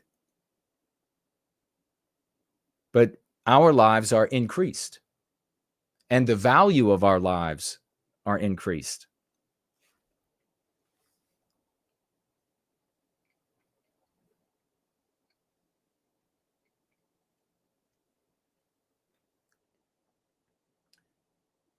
Okay, white calling is here. I am the only one who loves wreaths as distinct. Am I the only one who loves wreaths as distinctly Westman? No, I enjoy a beautiful wreath as well. Do you mean, is a wreath called, what's it called when the wreath is on the table? Is that something else? But yeah, I love them. I used to be addicted to intellectual chemotherapy, Amren news feeds, says First Last. Now I'm addicted to going free. Amen, brother. Yeah, the other is chemotherapy. It's just going to kill you. Much better, he says. Cool Papa J Magic says, I'm just getting started. Awesome, brother. One of our greatest swashbucklers. Digital Wolves is in the house. Every Wednesday, I get surprised that No White Guilt is live and forget to retweet from being starstruck. I always end up reposting later. Well, that's what matters. As long as it gets done.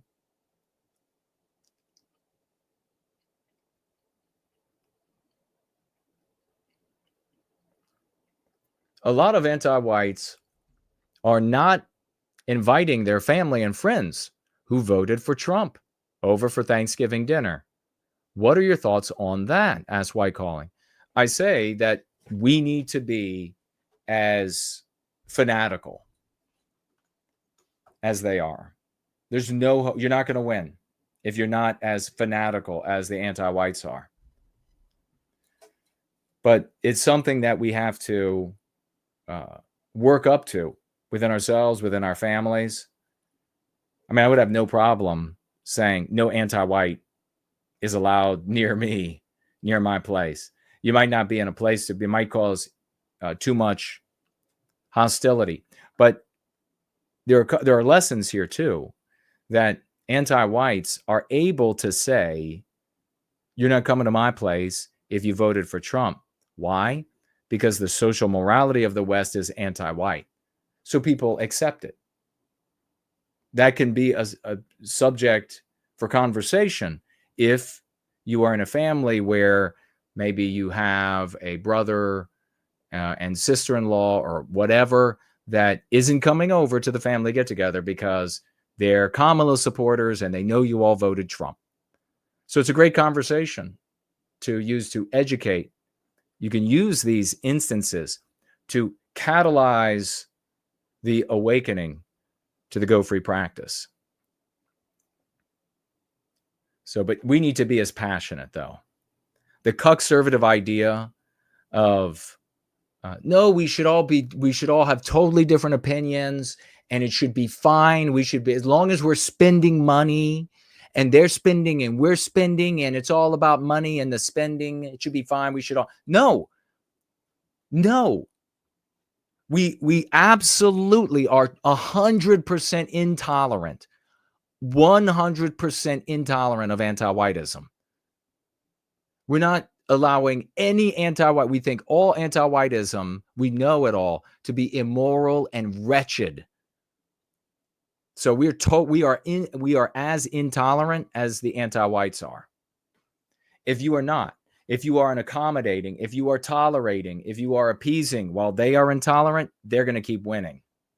But again, it depends on, I'm talking here globally when it comes to our nations, our countries, our society. You have to evaluate based on your family, where you are. Can you say, sister and brother-in-law not coming because they're anti-white? If you're there, then do it wholeheartedly. I can hear the tears running down the faces of the conservatives. I can hear them gasping. They're looking for their smelling sauce now, and they're fainting settee. Where is my fainting settee and my smelling sauce? I can't believe he just said to exclude people who hate us. If you're there, go ahead and do it. If you're not quite there yet, you know they're anti-white, they normally come over. I'd have no problem with telling the family, telling whoever's close, hey, I got a real problem. I'm gonna let them come over, but they're anti-white. And I have a real problem with them even being present. Because this is supposed to be about love. This is supposed to be about getting together. This is supposed to be about giving thanks. And they're all about hating white people, hating the West, hating our norms. It's not a political ideology. It's not just a different political view. Hating my people is repulsive. It's demonic. It's immoral. So maybe you're at that point with your family and you're able to articulate it that way. Very powerful, especially if you have children present. Always the moral adult is going to be the one that the kids are looking at and thinking, that's the right one. That's the right one. So, for example, if you go over to the house and you have a conversation at the dinner table and your nieces and nephews or grandchildren are there, and one of the adults says something anti-white, and you're like, Chuck, that's anti-white. And anti-whiteism is immoral. You should not think that. I would not want to think that way about you, that you are anti-white. Every kid there is going to immediately think you are right. Every kid. Well, unless they're old enough to have become a radical anti-white. Then they won't even talk, though. But if you do that, then you'll win over the children, i.e. the future. You'll win over 98% of the women. But if you go over there and Chuck is complaining about the interest rates, and you're like, Chuck, it's the dirty dudes who are doing it. The kids will have and will continue to learn about the evil of World War II and everything else. And they're going to look at you and they're going to say, what a reprehensible shit. And you'll lose them. In fact, you'll make them more anti-white.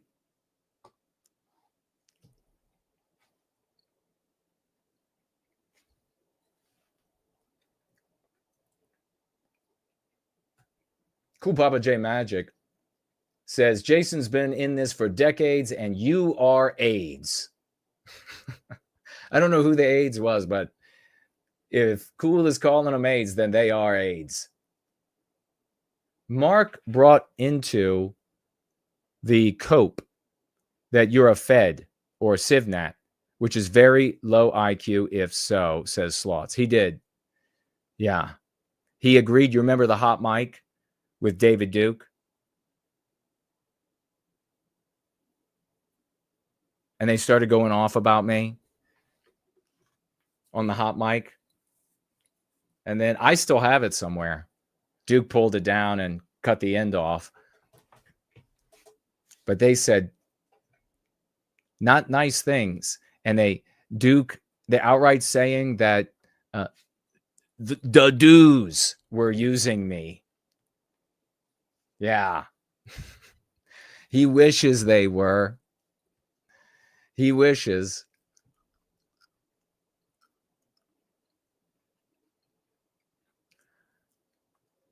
Promethean Healing says, I just lose track of the day with my overnight schedule. The Law of the Jungle sounds interesting. Yeah, it's magnificently written. He was talking to the J-Spurg. Gotcha. Yep, I was right. If Cool said that about you, then it's true. Yeah, that's another thing about our community is that we have functioning people that are in the world really functioning and working and paying taxes and mowing their yard and trimming the rose bush, putting seed in the bird feeder, going to jujitsu practice, driving sports cars too fast, having awesome motorcycles. We have like actual participants in society. Whereas other communities, you can fire up your stream at 3:30 in the morning and the same number shows up that shows up in the evening. What are they doing? They have nothing to do tomorrow. They're not in the middle of doing anything now.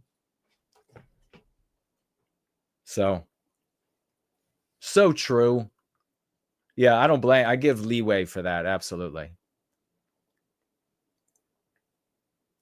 Is that it? Let me see if we have reached the end of the comments. Good luck to everybody tomorrow. If you have somebody in your family or a friend that you're going to be getting together with and trying to persuade them, trying to introduce them to the lexical dialectical power armory of the Go Free Dialogic. I hope you have great success. Promethean blessings on you for great success. And good luck to you if you have to face off against some maybe anti-white friends or family members, and you've got to be able to put them in their place with the appropriate amount of nitrous given to the throttle so that fire pours from the exhaust, or maybe a little less than that.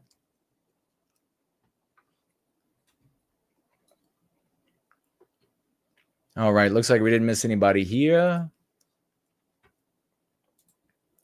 And face it, tomorrow, Christmas music begins, Christmas lights, the joy of Christmas, it begins, and I will be shoving Merry Christmas down the throats of every anti-white I come across with a big smile on my face.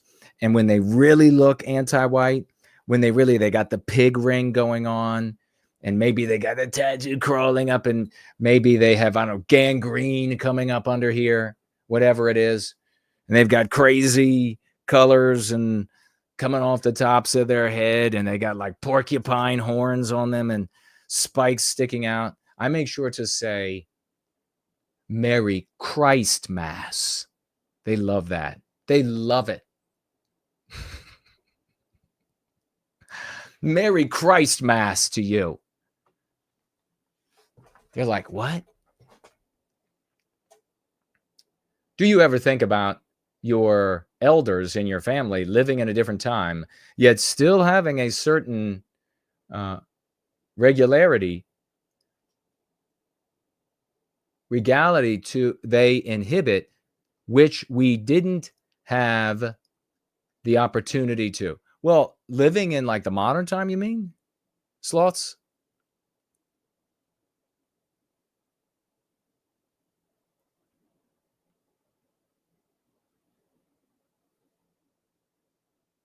Because I definitely think about the dignity that our ancestors have had compared to us, and the total lack of dignity.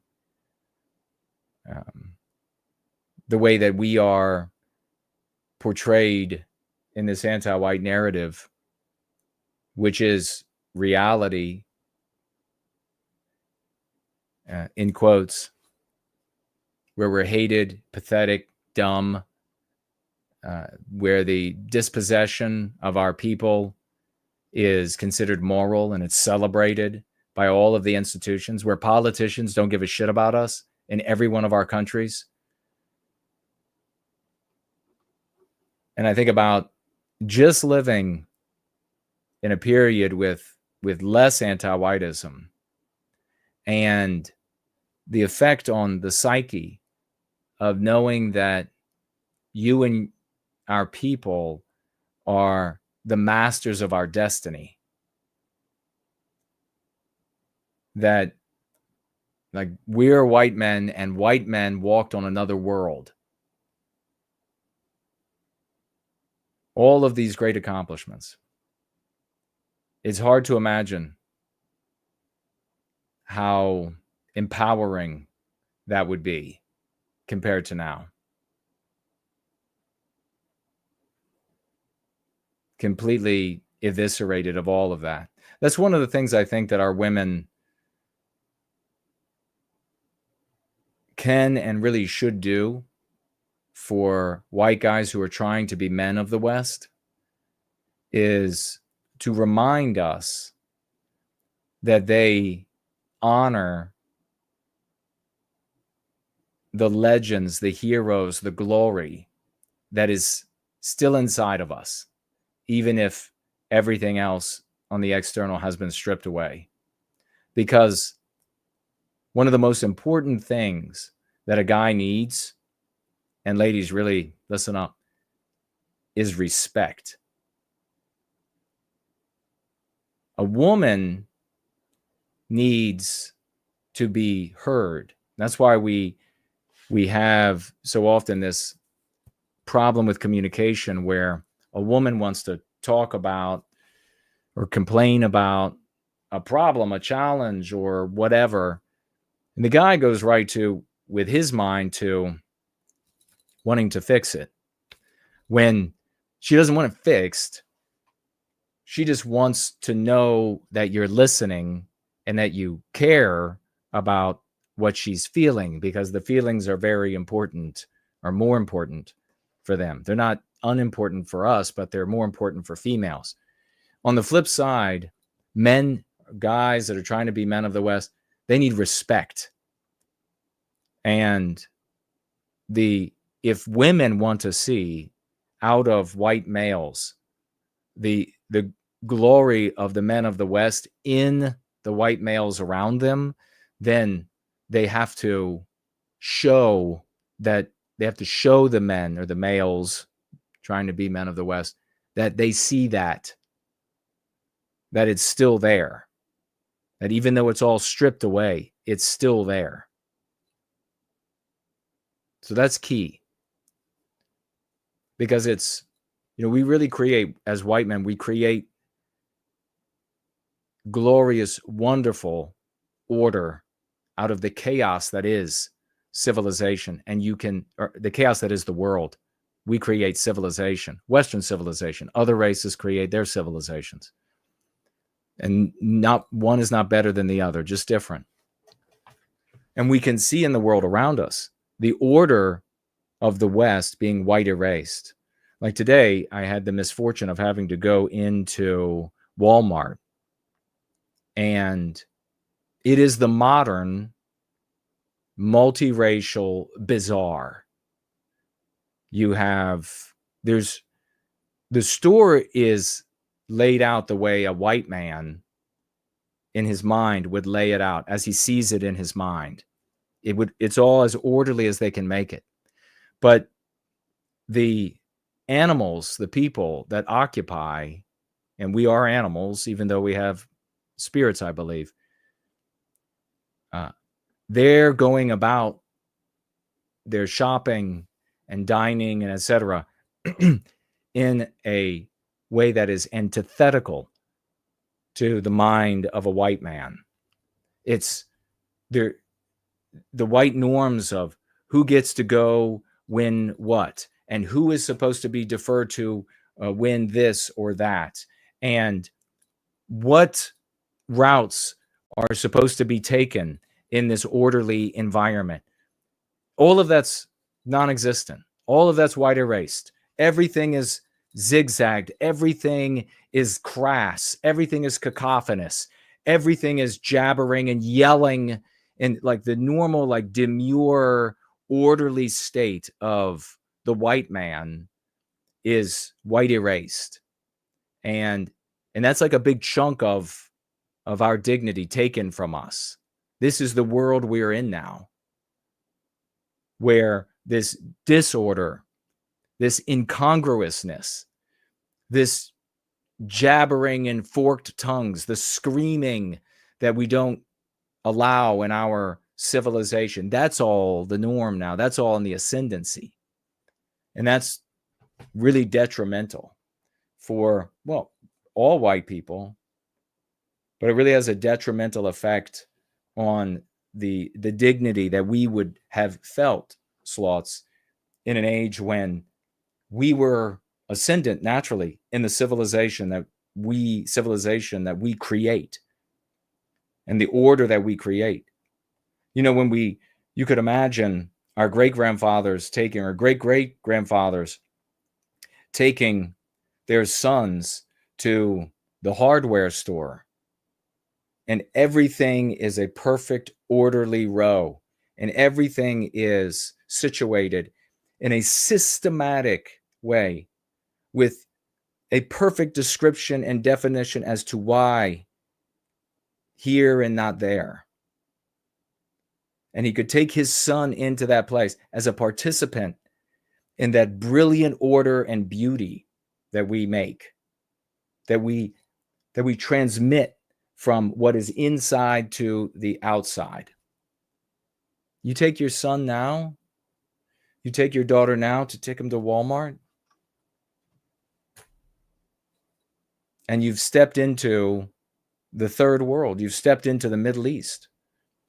You've stepped into the riotous competition of collectives where we go in there as individuals, selfish individuals, regrettably, and we don't stand a chance.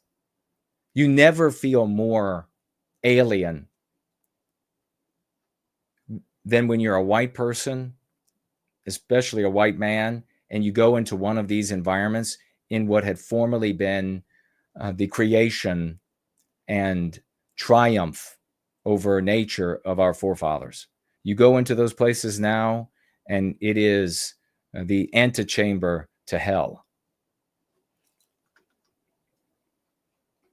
So something we can be grateful for on Thanksgiving is that it's all still inside of us. And it's all there, stumbling was, it's all there to be tapped and brought forth again. We can have that beauty and that order again.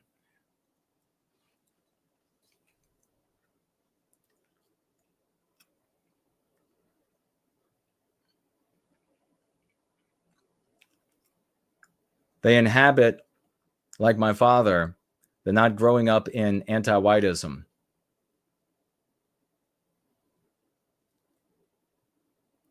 Regality as in nobility, that they have a people. Yes. Precisely.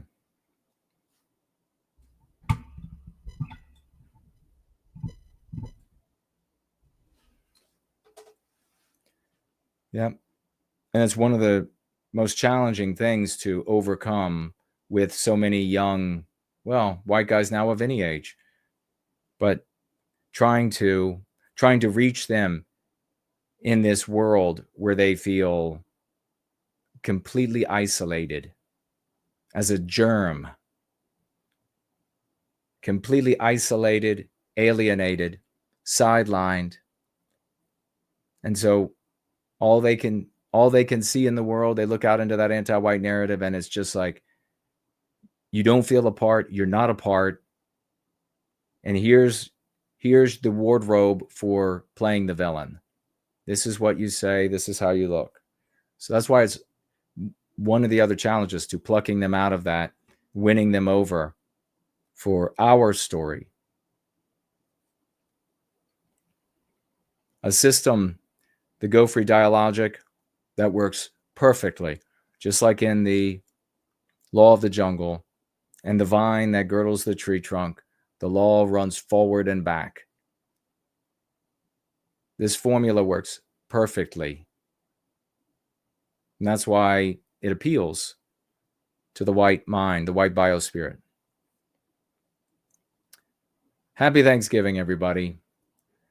Might be back for a short stream tomorrow for those of us who don't necessarily have a place to go. But otherwise, if not, or even if so, maybe I won't see you again. You'll be celebrating with the family. Happy Thanksgiving.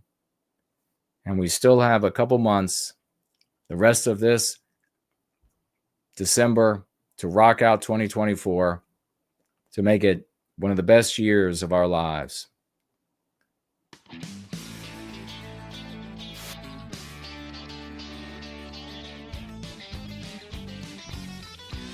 Pub behind me here.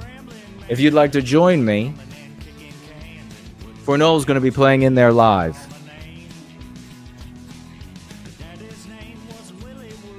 Big celebration. Big turkey. Otherwise, I'll see you on Sunday. Either way. Roll out.